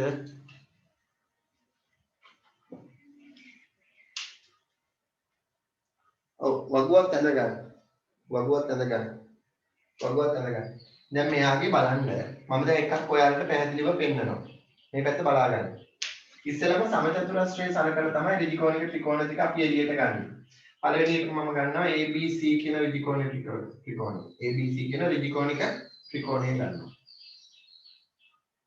මේ ඍජුකෝණික ත්‍රිකෝණයේ සංකේතයකින් අපිට පෙන්වන්න පුළුවන් මෙන්න මේ විදිහට ත්‍රිකෝණයක් ඇඳලා ඇතුලේ ඍජුකෝණ ලකුණ දාලා ඍජුකෝණික ත්‍රිකෝණයක් කියලා පෙන්වන්න පුළුවන්. එතකොට මේ ඍජුකෝණික ත්‍රිකෝණයේ ABC කියන ර්ජිකෝණික ත්‍රිකෝණයේ මේ ර්ජිකෝණයට සම්මුඛව තමයි කර්ණය පිහිටන්නේ. ඒ කර්ණයේ නම තමයි පුතේ මෙතන නම් AC. කර්ණය AC. එතකොට ඍජුකෝණයේ අඩංගු පාද යුගලය වෙන්නේ මෙන්න ඍජුකෝණය අඩංගු වෙලා තියෙන පාද යුගලය වෙන්නේ මෙන්න මේ AB පාදය සහ BC පාදය. AB හා BC පාදය තමයි ඍජුකෝණයේ අඩංගු පාද යුගලය වෙන්නේ. ඔය විදිහට ඔයාලා මේක සම්පූර්ණ කරන්න ඕනේ. ඔය ත්‍රිකෝණ 8 සඳහාම B C D ත්‍රිකෝණය. C D A ත්‍රිකෝණික ත්‍රිකෝණය. D A B ත්‍රිකෝණික ත්‍රිකෝණය. A O B ත්‍රිකෝණික ත්‍රිකෝණය. B O C ත්‍රිකෝණික ත්‍රිකෝණය. C O D ත්‍රිකෝණික ත්‍රිකෝණය. D O A ත්‍රිකෝණික ත්‍රිකෝණය. නේද? ත්‍රිකෝණික ත්‍රිකෝණ 8 වේගෙන් සම්පූර්ණ කරන්න. වේගෙන් සම්පූර්ණ කරන්න.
ඉවරද? හරි. දැන් මට කතා කරන්න BCD ඍජුකෝණික ත්‍රිකෝණය ගැන. BCD ඍජුකෝණික ත්‍රිකෝණයේ කර්ණය වෙන්නේ BD. ඒ වගේ ඍජුකෝණයේ අඩංගු පාදයුගලය වෙන්නේ BC හා CD. BC හා CD. ඊට පස්සේ CDA ගත්තොත් CDA ඔව් AC නැත්නම් CA තමයි කර්ණය වෙන්නේ. ඍජුකෝණයේ අඩංගු පාදයුගලය වෙන්නේ D D නේ CD හා DA. ඊට පස්සේ DAB කියන ත්‍රිකෝණික ත්‍රිකෝණයේ සැලකුවොත් කර්ණය වෙන්නේ BD නැත්නම් DB. DB කියලා කියන්න පුළුවන්. ත්‍රිකෝණයේ අඩංගු පාදයුගලය වෙන්නේ AD හා AB AB. හරි. ඊට පස්සේ AOB මේ AOB. මෙන්න මේ ත්‍රිකෝණයේ සැලකුවොත් කර්ණය වෙන්නේ AB AB. ත්‍රිකෝණයේ අඩංගු පාදයුගලය වෙන්නේ OB හරි. ඊට පස්සේ BOC ත්‍රිකෝණය ගත්තොත් BO BC C ඔව් කර්ණය. ත්‍රිකෝණයේ අඩංගු පාද දෙක වෙන්නේ BO හා OC BO හා OC. ඊළඟට COD ත්‍රිකෝණික ත්‍රිකෝණයේ කර්ණය CD ත්‍රිකෝණයේ අඩංගු පාද දෙකලය CO හා OD OD DOA ත්‍රිකෝණික ත්‍රිකෝණයේ DA AD කියලා ගන්නත් පුළුවන් DA. මේ ත්‍රිකෝණයේ අඩංගු පාද දෙක DO හා DO OA OA AO හා OD කියලා ගන්නත් පුළුවන් නේද? හරි. දැන් අපි බලමු පයිතගරස් සම්බන්ධය කියන්නේ මොකක්ද කියන්නේ. හරි පයිතගරස් කියන ගන්නත් නෑ ඉදිරිපත් කරේ මොකක්ද කියන සම්බන්ධය ගමු. දැන් ඔය වඩු බාසුන් නැහැ කෙනෙක් ගත්තොත් මේසෙන් බාසුන් නැහැ කෙනෙක් ගත්තොත් මේක ගොඩක් ඒගොල්ලෝ තමයි හොඳටම පාවිච්චි කරන්නේ. හොඳටම පාවිච්චි කරන්නේ ඒ කට්ටිය තමයි. නේද? ඒගොල්ලෝ තමයි හොඳටම පාවිච්චි කරන්නේ ඔය ගෙදරක මුල්ලක්. ගෙදරක මුල්ලක්.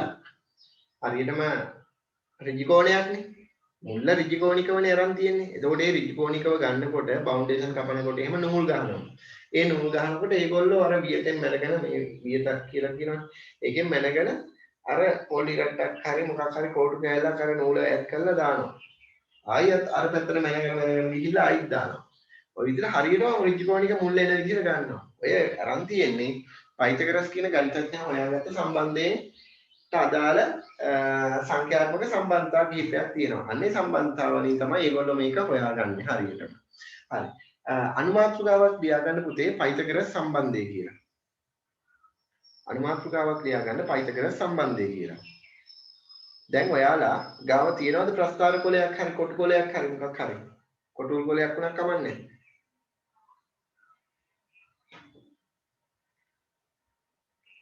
කොටු කොලයක් වුණත් ගැටලුවක් නැත. ගන්නව තියෙන එක.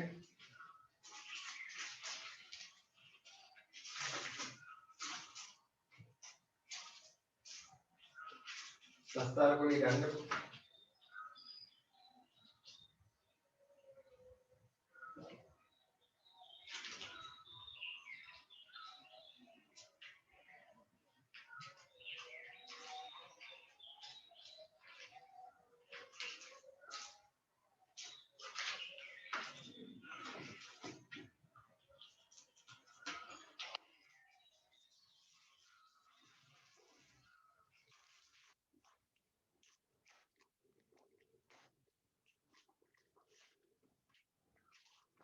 මගාව තියෙන ප්‍රස්ථාර කොලයක් නේ.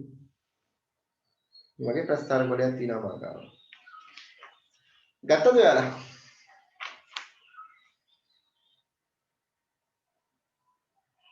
කොටු කොලයක් වුණා තමයි කඩා ගන්නකො. හරි. කඩාගෙන දැන් මෙයා හොයාගත්ත දේ තමයි දැන් අපි ඉගෙන ගන්න යන්නේ. මම මෙන්න මේ කියන විදිහට මේ ඔය ප්‍රස්ථාර කොලේ නම් ඔයාලා එක මුල්ලක ඍජුකෝණික ත්‍රිකෝණයක් ඇඳ ගන්න ඕනේ. හොඳේ එක මුල්ලක තමයි ඔයාලා ඇඳ ගන්න ඕනේ. මුල්ලක ඇඳ ගන්න. මේ කොටු කොලෙත් එක මුල්ලක ඇඳ ගන්න මේ කියන මේ ඍජුකෝණික ත්‍රිකෝණ මේ කොටු ගාන මම කියනවා හරියටම. පැත්තකට කොටු 8ක්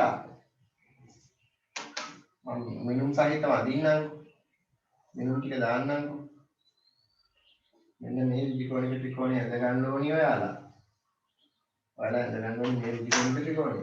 මේ පැත්තට කොටු 8ක් එන්න ඕනේ, මේ පැත්තට කොටු 6ක් එන්න ඕනේ. දැන් කොටුරුල් කොලයක අඳිනවා නම් පුතේ, කොටුරුල් කොලයක අඳිනවා නම් කොටු දෙක ගානේ ගන්න. දෙක ගානේ 8ක් කියන විදිහට ගන්න. තේරුණාද?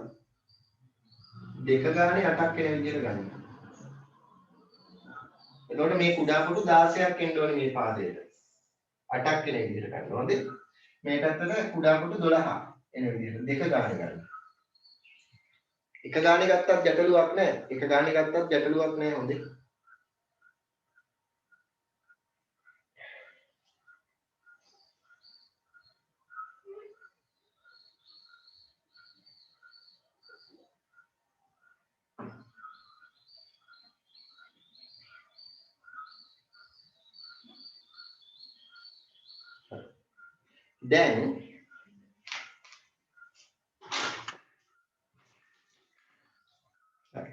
දැන් ඔයාලගේ දැන් මේ මුල්ලෙන් ඇඳගත්තා නම් ත්‍රිකෝණික ත්‍රිකෝණය දැන් මේ ටික ඉතිරි නේද? මේවා ඇඳ ගන්න ඕනි ඔයාලා සමචතුරස්‍ර තුනක් තියෙනවා. ඒ සමචතුරස්‍ර තුනේ පාදවල දිගවල් දැන් මම කියනවා. දැන් මේකේ 8ක් ගත්තානේ. පාදයක දිග 8ක් වෙන සමචතුරස්‍රයක් ඇඳ ගන්න. ඒක මුල්ලක් එන විදිහට ඇඳ ගන්න. මුල්ලකට එන විදිහට ඇඳ ගන්න. හරිද? ඒ වගේම පාදයක දිග මේ කොටු 6ක් එන විදිහටත් ඇඳ ගන්න. ඒ කියන්නේ මේ පාදයේ දිගට සමාන සමචතුරස්‍රයක් ඇඳ ගන්න. පැත්තක දිග කොටු 8ක්. ඒ වගේම කොටු 6ක් එන විදිහටත් ඇඳ ගන්න. හරි. ඊට පස්සේ කොටු 10ක් එන සමචතුරස්‍රයකුත් ඇඳ ගන්න පැත්තකට. මේ විදිහටම මිනුම් තියෙන්න ඕනේ. කොටු දෙක ගානේ ගත්තා නම් ඒ විදිහට මේ ප්‍රස්ථාර කොලේ නම් කොටු 10ක් එන සමචතුරස්‍රයක්, කොටු 6ක් එන සමචතුරස්‍රයක්, පැත්තකට කොටු 8ක් එන සමචතුරස්‍රයක් ඒ විදිහට. මාත් හදලා පෙන්නන්නම් ඔයාලා.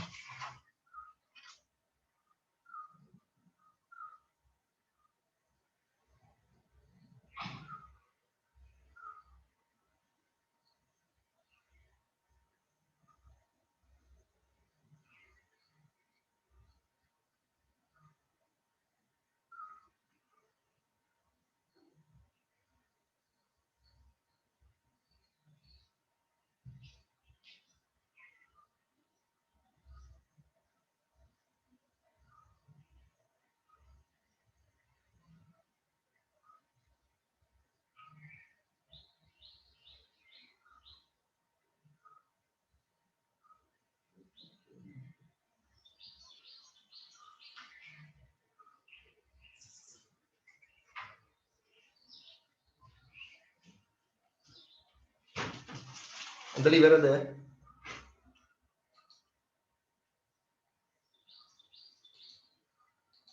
ඉවර නම් ඉවරයි කියලා වන්න මැසේජ් එකක්.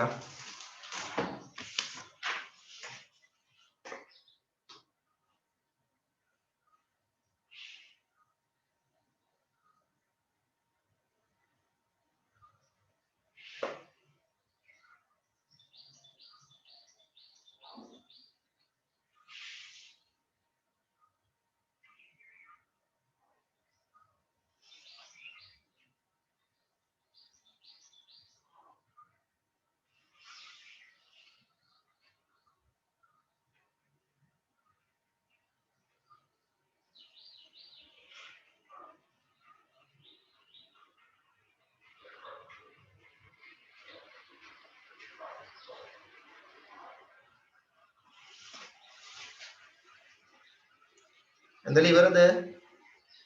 ඇඳලා ඉවර නම් ඉක්මනට කපා ගන්න ඒ ටික. ඇඳලා ඉවර නම් කපා ගන්න.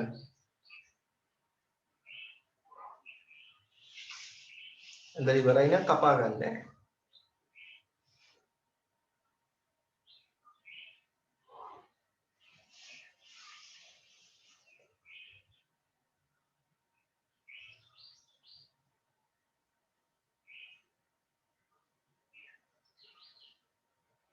ප්‍රස්ථාර කොලයක නම් ඔය අනිත් පැත්තේ හරියටම ඒක ඇඳ ගන්න පුළුවන්. මම ඇඳපු එක ඔයාලට පෙන්නන්න.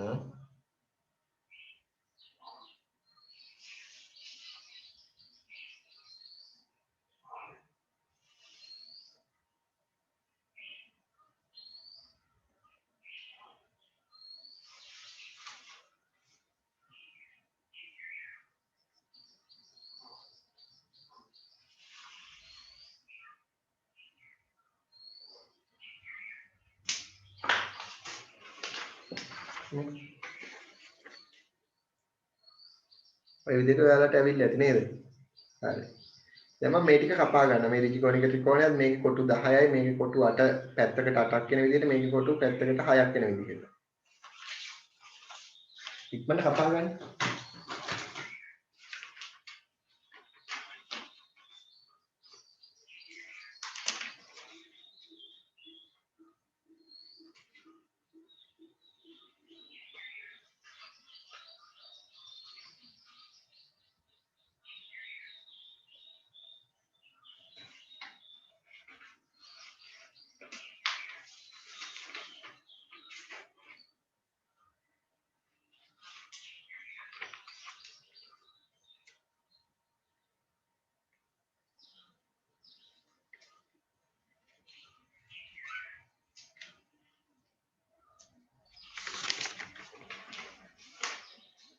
කපාගෙන ඉවර වෙච්ච ගමන් මට කියන්න හරි කියලා.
කපාගෙන ඉවරද?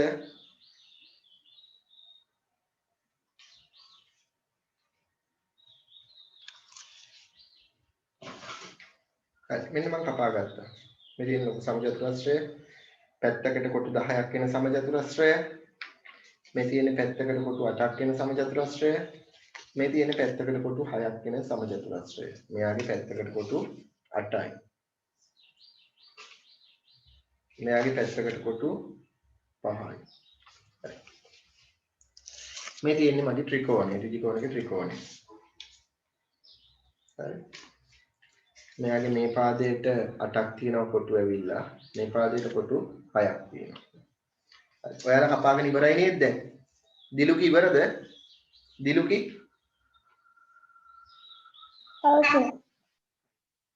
දැන් ඔයාලගේ මේසෙ උඩ තියාගන්න පුළුවන් මේ ටික. මෙන්න මේ විදිහට තියාගන්නකො. ඉස්සෙල්ලාම ත්‍රිකෝණික ත්‍රිකෝණය තියාගන්න. මේසෙ උඩින් ත්‍රිකෝණික තියාගන්න. මේ කර්ණය මත දිගින් මේ කර්ණය මත අර කොටු 10ක් තියෙන සමචතුරස්‍රය සමපාත කරන්න පුළුවන්ද බලන්න.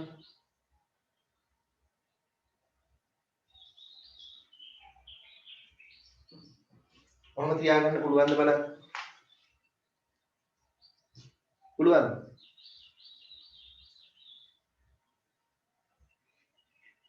තියාගන්න පුළුවන් නේද මෙයාගේ කර්ණය මත අර කොටු 10ක් වෙන සමචතුරස්‍රය? පුළුවන්ද?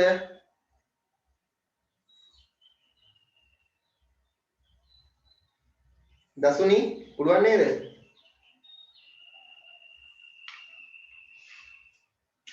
එතකොට මෙයාගේ පැත්තකට කොටු 10යි.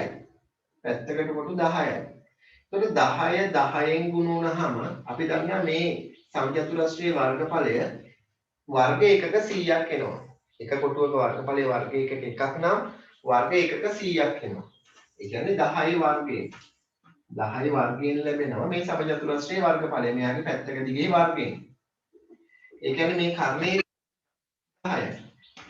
මෙයාගේ කර්ණයේ මේ පාදයේ මේ ඍජුකෝණයේ අඩංගු පාදයේ දිග 6යි. එහෙමනම් මේ සමචතුරස්‍රයේ වර්ගඵලය අපිට ලැබෙනවා 6 ගුණ කිරීම 6. ඒ කියන්නේ 36යි. මේ සමචතුරස්‍රයේ වර්ගඵලය මට 6 වර්ගයෙන් ලබා ගන්න පුළුවන්. 6 වර්ගයෙන් ලබා ගන්න පුළුවන්.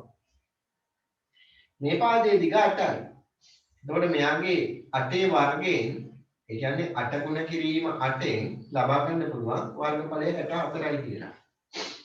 බලන්න පයිතගොරස් කියන ගණිතඥයා ඉදිරිපත් කරේ මෙන්න මේ සම්බන්ධය. මේ වගේ සම්බන්ධය. මෙයා කියනවා මේ ඍජුකෝණයේ මත මේ ඍජුකෝණයේ අඩංගු පාද දෙක තියෙනවා. මෙන්න මේ පාද දෙක මත සෑදෙන සමචතුරස්‍රයන්ගේ වර්ගඵලවල එකතුව. ඒ කියන්නේ 64 සහ මේ 36. මෙයාගේ නම් 64 සහ 36. මේ ඍජුකෝණයේ අඩංගු පාද දෙක මත සෑදෙන සමචතුරස්‍රයන්ගේ වර්ගඵලවල එකතුව මේ කර්ණය මත සෑදෙන සමචතුරස්‍රයේ වර්ගඵලයට සමානයි කියලා කියනවා. ඒක වෙනවද නැද්ද බලන්න 64යි 36යි එකතු වුණාම 100යි. මෙයාගේ වර්ගඵලයත් 100යි. සමාන වෙනවද නැද්ද? සමාන වෙනවා. ඔන්නම තමයි පයිතගොරස් කියන ගණිතඥයා ඉදිරිපත් කරේ. පයිතගොරස් කියන ගණිතඥයා ඉදිරිපත් කරේ ඔන්න ඒ සම්බන්ධය. එතකොට මෙයාගේ මම මේ උදාහරණයක් විදිහට මේ පාද තුන ගත්තේ. මේ පාද දෙක ගත්තේ උදාහරණයක් විදිහට. අපිට ගන්න පුළුවන් මේ ඍජුකෝණයේ අඩංගු පාද දෙක විදිහට කොටු 3ක් කොටු 4ක්. ඒ ගත්තා ඔය විදිහටම සම්බන්ධය ලැබෙනවා. ඔය විදිහටම සම්බන්ධය ලැබෙනවා. තේරුණාද? ඔයාලා ගාව A4 කොලයක් තියෙනවා නම් දැන් ඔයාලා මේ කපාගත්ත කොටු කොලය මත මේ ටික ලියා ගන්න. 10 වර්ගය සමාන 10 ගුණ කිරීම 10 100යි. මේ සමචතුරස්‍රයේ වර්ගඵලය ලැබෙනවා. 6 වර්ගය 6 ගුණ කිරීම 6 සමානයි 36යි. එතකොට මේ කොටුවේ වර්ග සමචතුරස්‍රයේ වර්ගඵලය ලැබෙනවා. මේ සමචතුරස්‍රයේ පැත්තක දිග 8යි. 8 වර්ගය 8 ගුණ කිරීම 8 64යි කියලා මේ සමචතුරස්‍රයේ වර්ගඵලය ලැබෙනවා. දැන් A B C කියලා මේ ඍජුකෝණික ත්‍රිකෝණය ඔයාලා අලුව ගන්න පුළුවන්ද? ඔයාලා ගාව A4 කොලයක් තියෙනවද? A4 කොලයක් තියෙනවද? ලියන පොතේ නම් අලුව ගන්න ඉඩ මදි වෙයි. A4 කොලයක් තියෙනවාද? A4 කොලයක අලුව ගන්න. A4 කොලයක අලුව ගන්න. A4 කොලයක අලුව ගන්න ඉක්මනට වෙයි. අලුවල මේ ටික ලියා ගන්න. ABC කියලා ලියා ගන්න.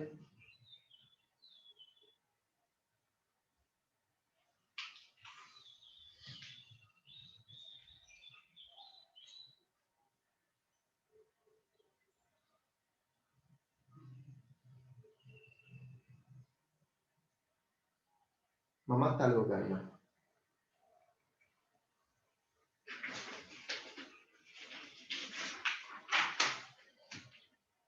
මත් අලුව ගන්නවා.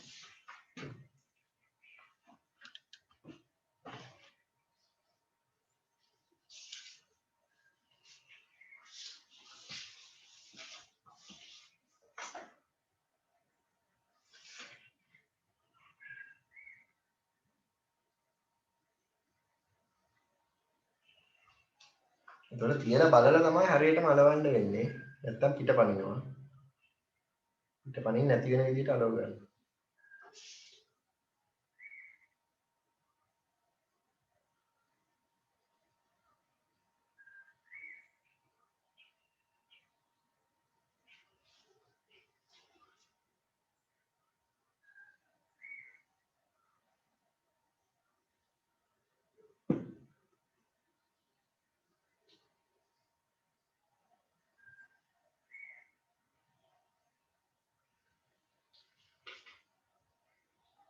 අලවල ඉවරද?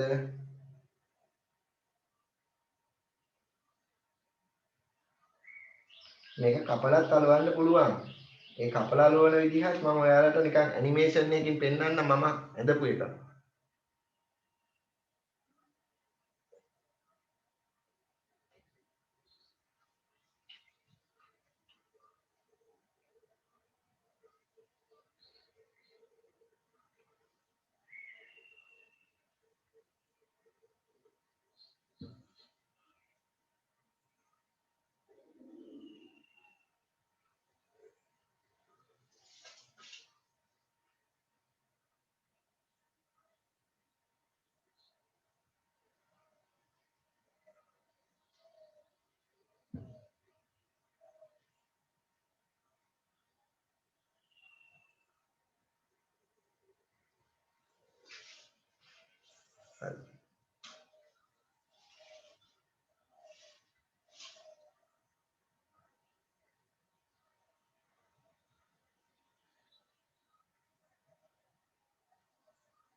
මෙන්න මාත් ඇදුවා. පේනව නේද ඔයාලට? පේනවද? ඔව් සර් පේනවා. දැන් ඔන්න මාත් එක හදලා තියෙනවා. දැන් ABC කියලා මම ඔයාලට නම් කරගන්න කියලාත් කිව්වා. එකත් නම් කරගන්න ඕනේ. ත්‍රිකෝණික ත්‍රිකෝණයේ ශීර්ෂ A B C ඔය විදිහට ABC නම් කරගන්න ඕනේ.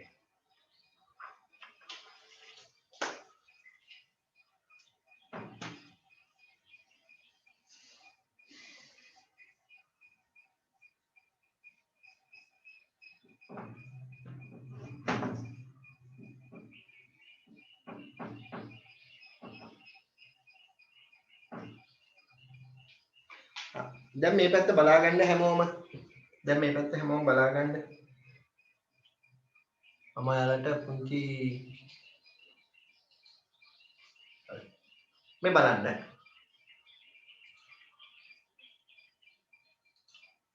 දැන් ඔයාලට පේනවද මෙතනක් තියෙන ඔය ඕකම. මෙතන තියෙන්නේ මේ ඍජුකෝණික ත්‍රිකෝණයේ මේ ඍජුකෝණයේ අඩංගු පාදයේ දිගවල් ඇවිල්ලා තියෙන්නේ කොටු 3ක් සහ කොටු 4ක් නේද පුතේ? පේනවද හැමෝටම? කොටු 3ක් සහ කොටු 4ක්. කොටු 3ක් සහ කොටු 4ක් තමයි ඇවිල්ලා තියෙන්නේ. එතකොට දැන් මම මෙන්න මේ විදිහට ඔයාලට දැන් මම ඉස්සෙල්ලා පෙන්නුවේ කොටු ගාන සමානයි කියලා. දැන් මෙයාගේ වර්ගඵලය ලැබෙනවා අපිට කුඩා කොටු 16ක්. මෙයාගේ 4යිනේ පැත්තක දිග. එතකොට කුඩා කොටු 16ක් තමයි මෙයාගේ වර්ගඵලය. මෙයාගේ එක පැත්තක දිග කොටු 3යි. එහෙනම් මෙයාගේ වර්ගඵලය කොටු 9යි. වර්ග ඒකක 9යි. මෙයාගේ බලන්න පැත්තකට එනවා කොටු 5ක්. මෙයාගේ එතකොට වර්ගඵලය එන්නේ වර්ග ඒකක 25යි. එතකොට මෙයාගේ 16යි 9යි එකතු වුනහම 25 ලැබෙනවා. හරි බලමු අපි. එනවා නේද මෙතෙන්ට? සෙට් වෙනවා හරියට. අන්න ඊළඟට. මේක ඇල්ලලා සෙට් වෙනවා ගන්න මෙතෙන්ට.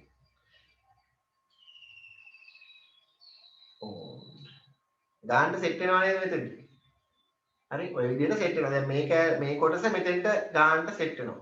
ඊට පස්සේ මෙන්න මේ සමචතුරස්‍රය මේ මැද්දට අපිට හරියටම සෙට් කරන්න පුළුවන්. මෙතන මගේ එකක් ඩිලීට් වුණා. ඒ නිසා මේ මම ලියපු ප්‍රෝග්‍රෑම් එකේ එකක් ඩිලීට් වෙලා තියෙනවා කොහොම හරි මේ ඒක මගේ අතින් වෙලා තියෙන්නේ. ඒක ආයිත් හදලා තමයි මේ දෙක චලනය කරවන්න බෑ. ඒකයි වැඩි. ඒක අර මේ ෆන්ක්ෂන් එක දීලා තියෙන එකක් ඩිලීට් වෙලා ආයි මුලින් ඉඳන් බලාගෙන යන්න වෙනවා, චෙක් කරගෙන යන්න වෙනවා. ආයි චෙක් කරගෙන යන්න වෙනවා මේ ලියපු එක ප්‍රෝග්‍රෑම් එක. හරි.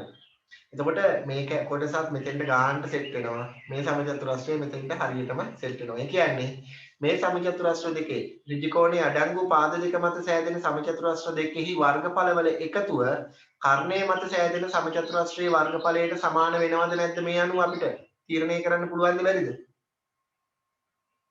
ඇයිසිදු?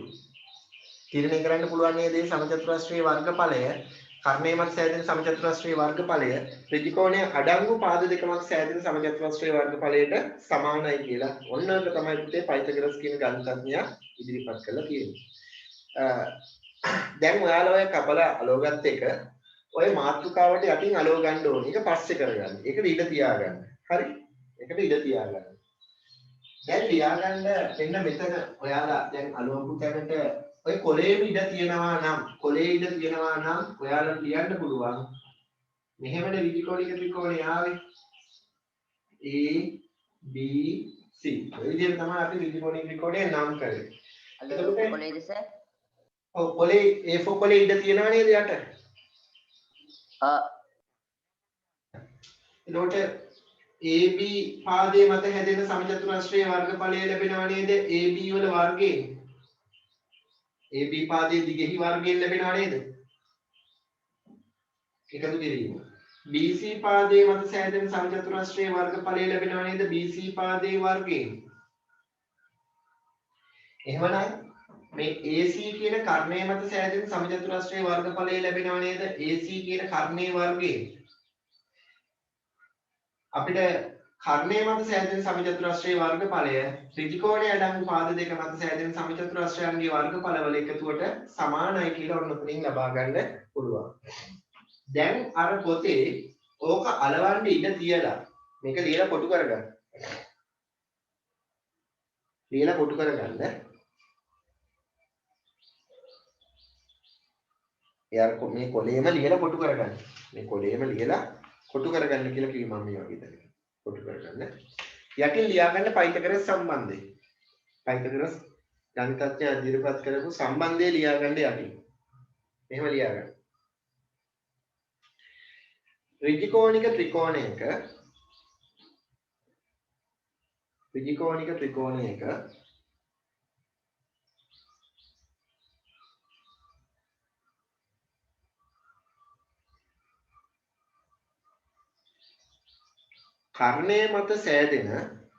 කර්ණය මත සෑදෙන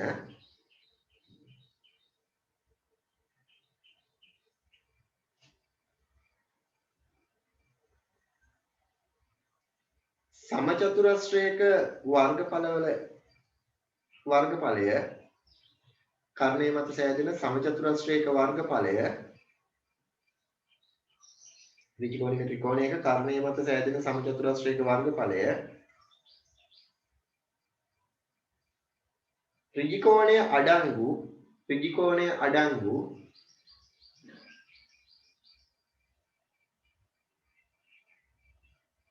ඒක මුලින් ඉඳන් කියන්නකෝ. හරි. ඍජුකෝණික ත්‍රිකෝණයක කර්ණය මත සෑදෙන සමචතුරස්‍රයේහි වර්ගඵලය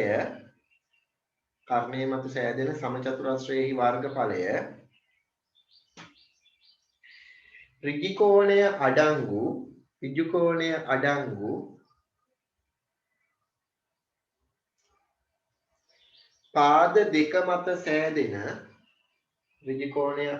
පාද දෙක මත සෑදෙන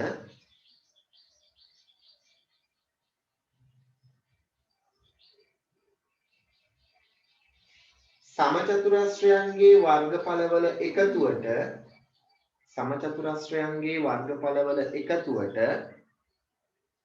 ත්‍රිකෝණය අඩංගු පාද දෙක මත සෑදෙන සමචතුරස්‍රයන්ගේ වර්ගඵලවල එකතුවට සමාන වේ. ත්‍රිකෝණික ත්‍රිකෝණයක කර්ණය මත සෑදෙන සමචතුරස්‍රයෙහි වර්ගඵලය ත්‍රිකෝණය අඩංගු පාද දෙක මත සෑදෙන සමචතුරස්‍රයන්ගේ වර්ගඵලවල එකතුවට සමාන වේ.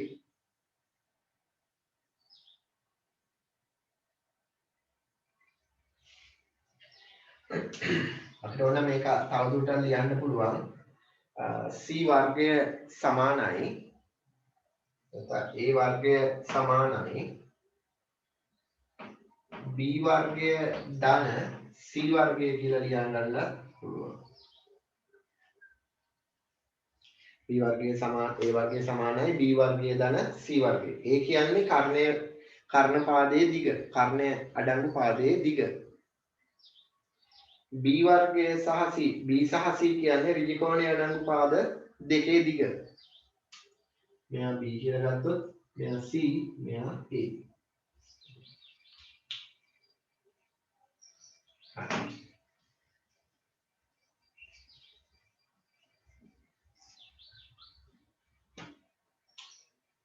මේ බලන්න.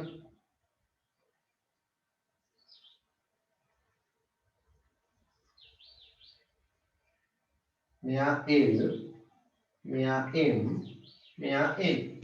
දැන් මෙයාට අදාළවත් එහෙනම් කියලා ලියන්න පුළුවන් නේද දැන් අපිට පයිතගරස් සම්බන්ධය. පයිතගරස් සම්බන්ධය ලියන්න කියලා කියනවා. පාදවල දිග ඇසුරෙන්. කොහොමද ලියන්නේ? එතකොට මෙයාගේ කර්ණය කියන්නේ කවුද? මට කියන්නේ මෙයාගේ කර්ණයේ දිග කීයද කියලා? M ද L ද N ද? කර්ණයේ දිග. රූපේ පේනවා ඔයාලට. ඉක්මනට කියන්නේ. N කර්ණයේ දිග N. එහෙනම් ඒ n වල වර්ගයෙන් ලැබෙනව නේද කර්ණයේ මත සෑදෙන සමචතුරස්‍රයේ වර්ගඵලය. ඔව්. ඊට පස්සේ සමාන වෙනවා මේ ඍජු කෝණයේ අඩංගු පාද දෙක මත සෑදෙන සමචතුරස්‍රයන්ගේ වර්ගඵලවල එකතුවට. මෙන්න මේ පාදයේ මත සෑදෙන සමචතුරස්‍රය m නම් m වල වර්ගයෙන් ලැබෙනවා ඒ පාදයේ මත සෑදෙන සමචතුරස්‍රයේ වර්ගඵලය. මෙන්න මේ පාදයේ මත සෑදෙන සමචතුරස්‍රයේ වර්ගඵලය ලැබෙනවා අපිට ඒ පාදයේ දිග L නිසා L වල වර්ගය විදියට. එහෙනම් n වල වර්ගය සමාන වෙනවා n වල වර්ගය එකතු කිරීම l වල වර්ගයට. පැහැදිලිද ගත්ත හැටි? තේරුණාද? අසිදු තේරුණාද? පාරමී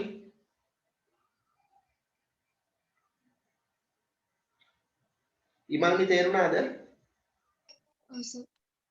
ඒ පාදවල දිග ඇසුරෙන් වීර්ය සංකේත දීලා තිබුණොත් හොඳයි. හරි. ලියා ගන්නකො මේ ප්‍රශ්නේ. මේ ප්‍රශ්නේ ලියා ගන්නකො. ලියා ගන්න මේ ප්‍රශ්නේ. පහත දැක්වෙන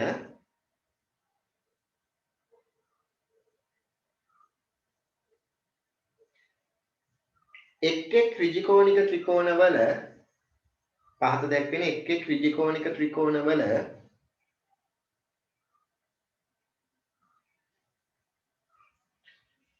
පාදවල දිග අණුව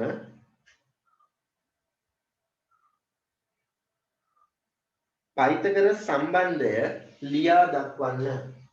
පයිතකර සම්බන්ධය ලියා දක්වන්න. ඔන්න පළවෙනි එක. මේක තමයි මම පළවෙනි එකට දෙන්නේ ඔයාලට. මම කරපු එක. දෙවෙනි එක.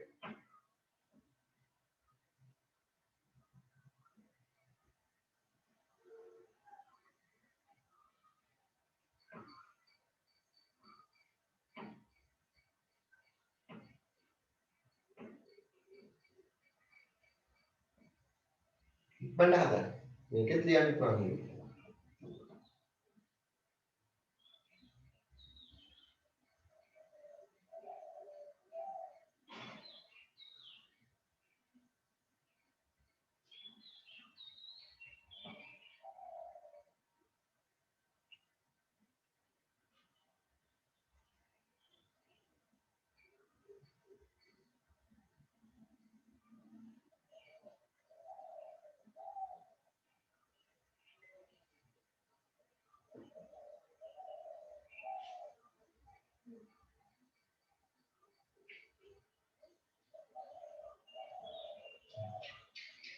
ඉක්මනට මේ විදිහට මේ තුනටත් ලියලා මේ හතරටත් ලියලා පෙන්නන්න.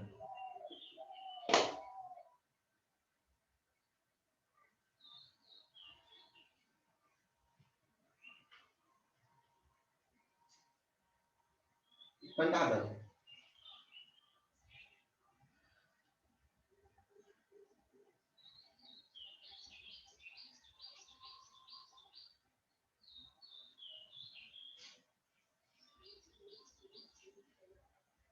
ඉවර නම් හරි කියන්න.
හරිද?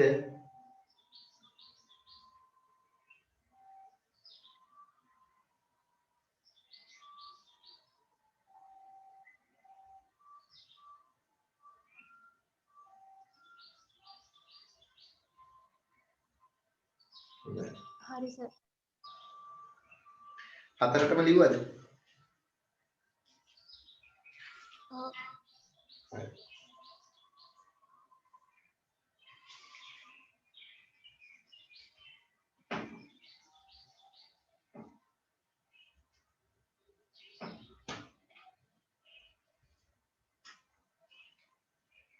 අනිත් අය ප්‍රබෝධා ඉවරයි සර්. හරි. ප්‍රබෝධද?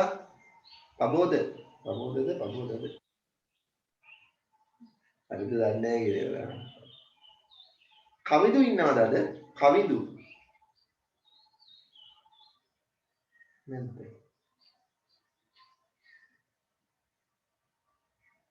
නදිත්‍ය ඉවරද?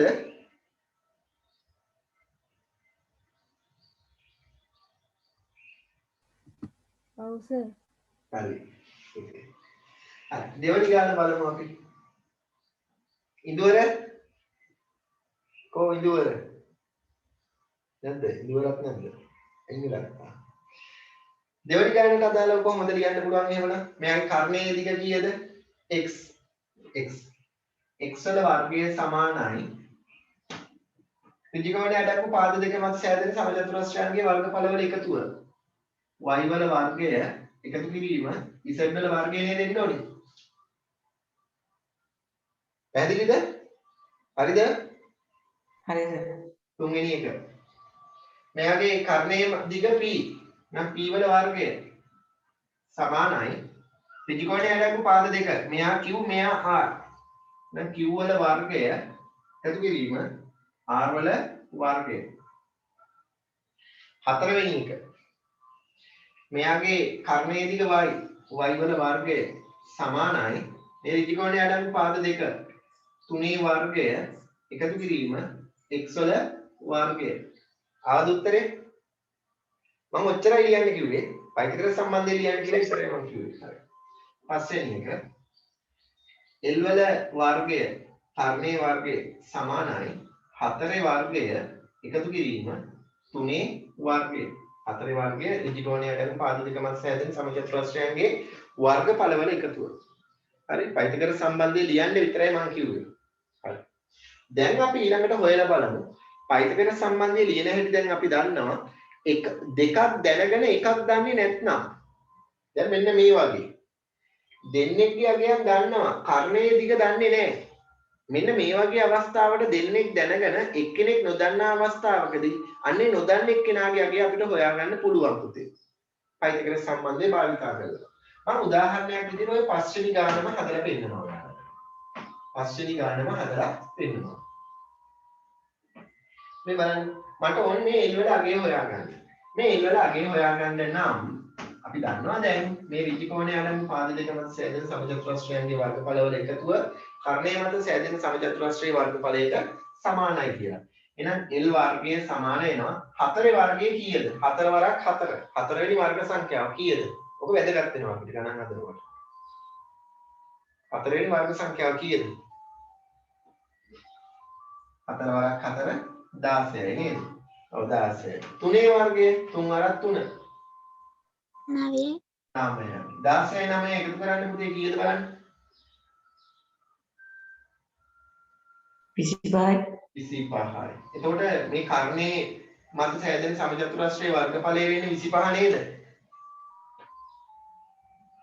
අන්නේ 25 වර්ගඵලය වෙන 25ක් වර්ගඵලය වෙන සමචතුරස්‍රයේ පැත්තක දිග හොයන්න මේ වර්ගය ඉවත් කරන්න නම් අපිට වර්ගමූලය ගන්න වෙනව නේද? එහෙනම් L වර්ගයේ වර්ගයත් එක්ක වර්ගමූලය ඉවත් වෙනවා. එතකොට L එළියට එනවා. 25 කියන්නේ කීවෙනි වර්ග සංඛ්‍යාවද? 5 වෙනි වර්ග සංඛ්‍යාව. එහෙනම් මේ L කියන පාදයේ දිග වෙන්නේ කීයද පුතේ සෙන්ටිමීටර? නැත්නම් මීටර? නැත්නම් අඟල කීයක් වෙන්න ඕනද? 5ක් වෙන්න ඕන. තේරුණාද ගත්ත හැටි? තව එකක් මම හදලා පෙන්නන්නම්. අපි මේ ටික තව ගණන් ටිකක් අපි සෙනසුරාදාකට හදමු. මෙයා x කියලා ගන්නවා. මෙයා 6යි සෙන්ටිමීටර කියලා ගන්නවා. මෙයා 10යි සෙන්ටිමීටර. මට ඕනි x වල අගය හොයන්න. එහෙනම් මේක ඍජුකෝණික ත්‍රිකෝණයක් නිසා පයිතකර සම්බන්ධයට ගැලපෙනවා. එහෙනම් පයිතකර සම්බන්ධය අනුව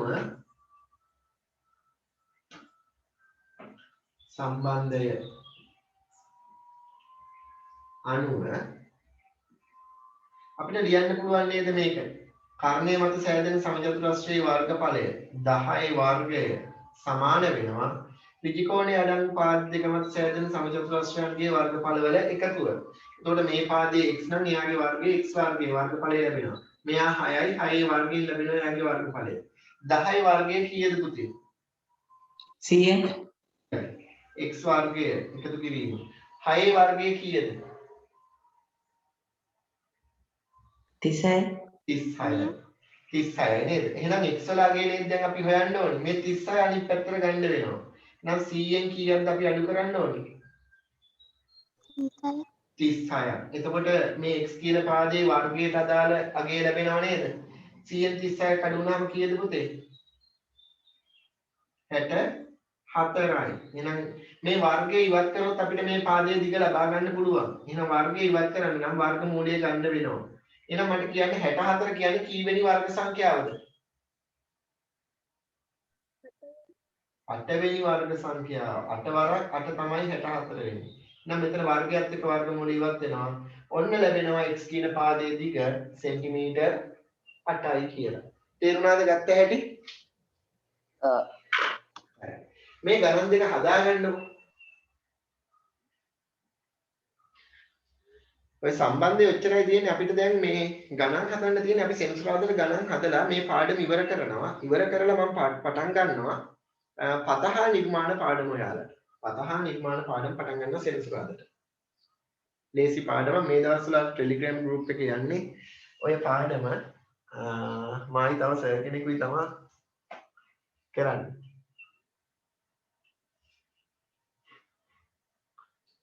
බුද්ධික ඔයාලා ඒකේ වීඩියෝ එහෙම දැක්කද? ඔව් සර්. වීඩියෝ ටික බලන්න පුළුවන් නේද ගැටලුවක් නැතුව? ඔව් සර් බලන්න හැකියි.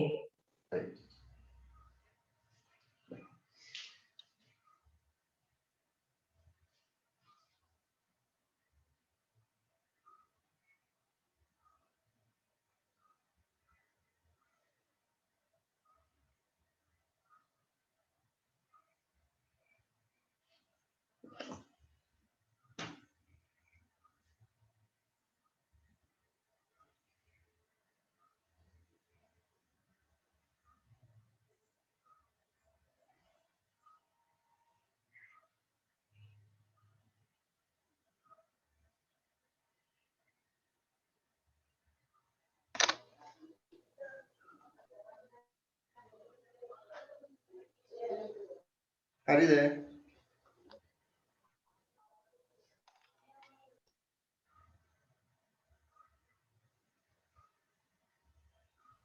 හරි සර්.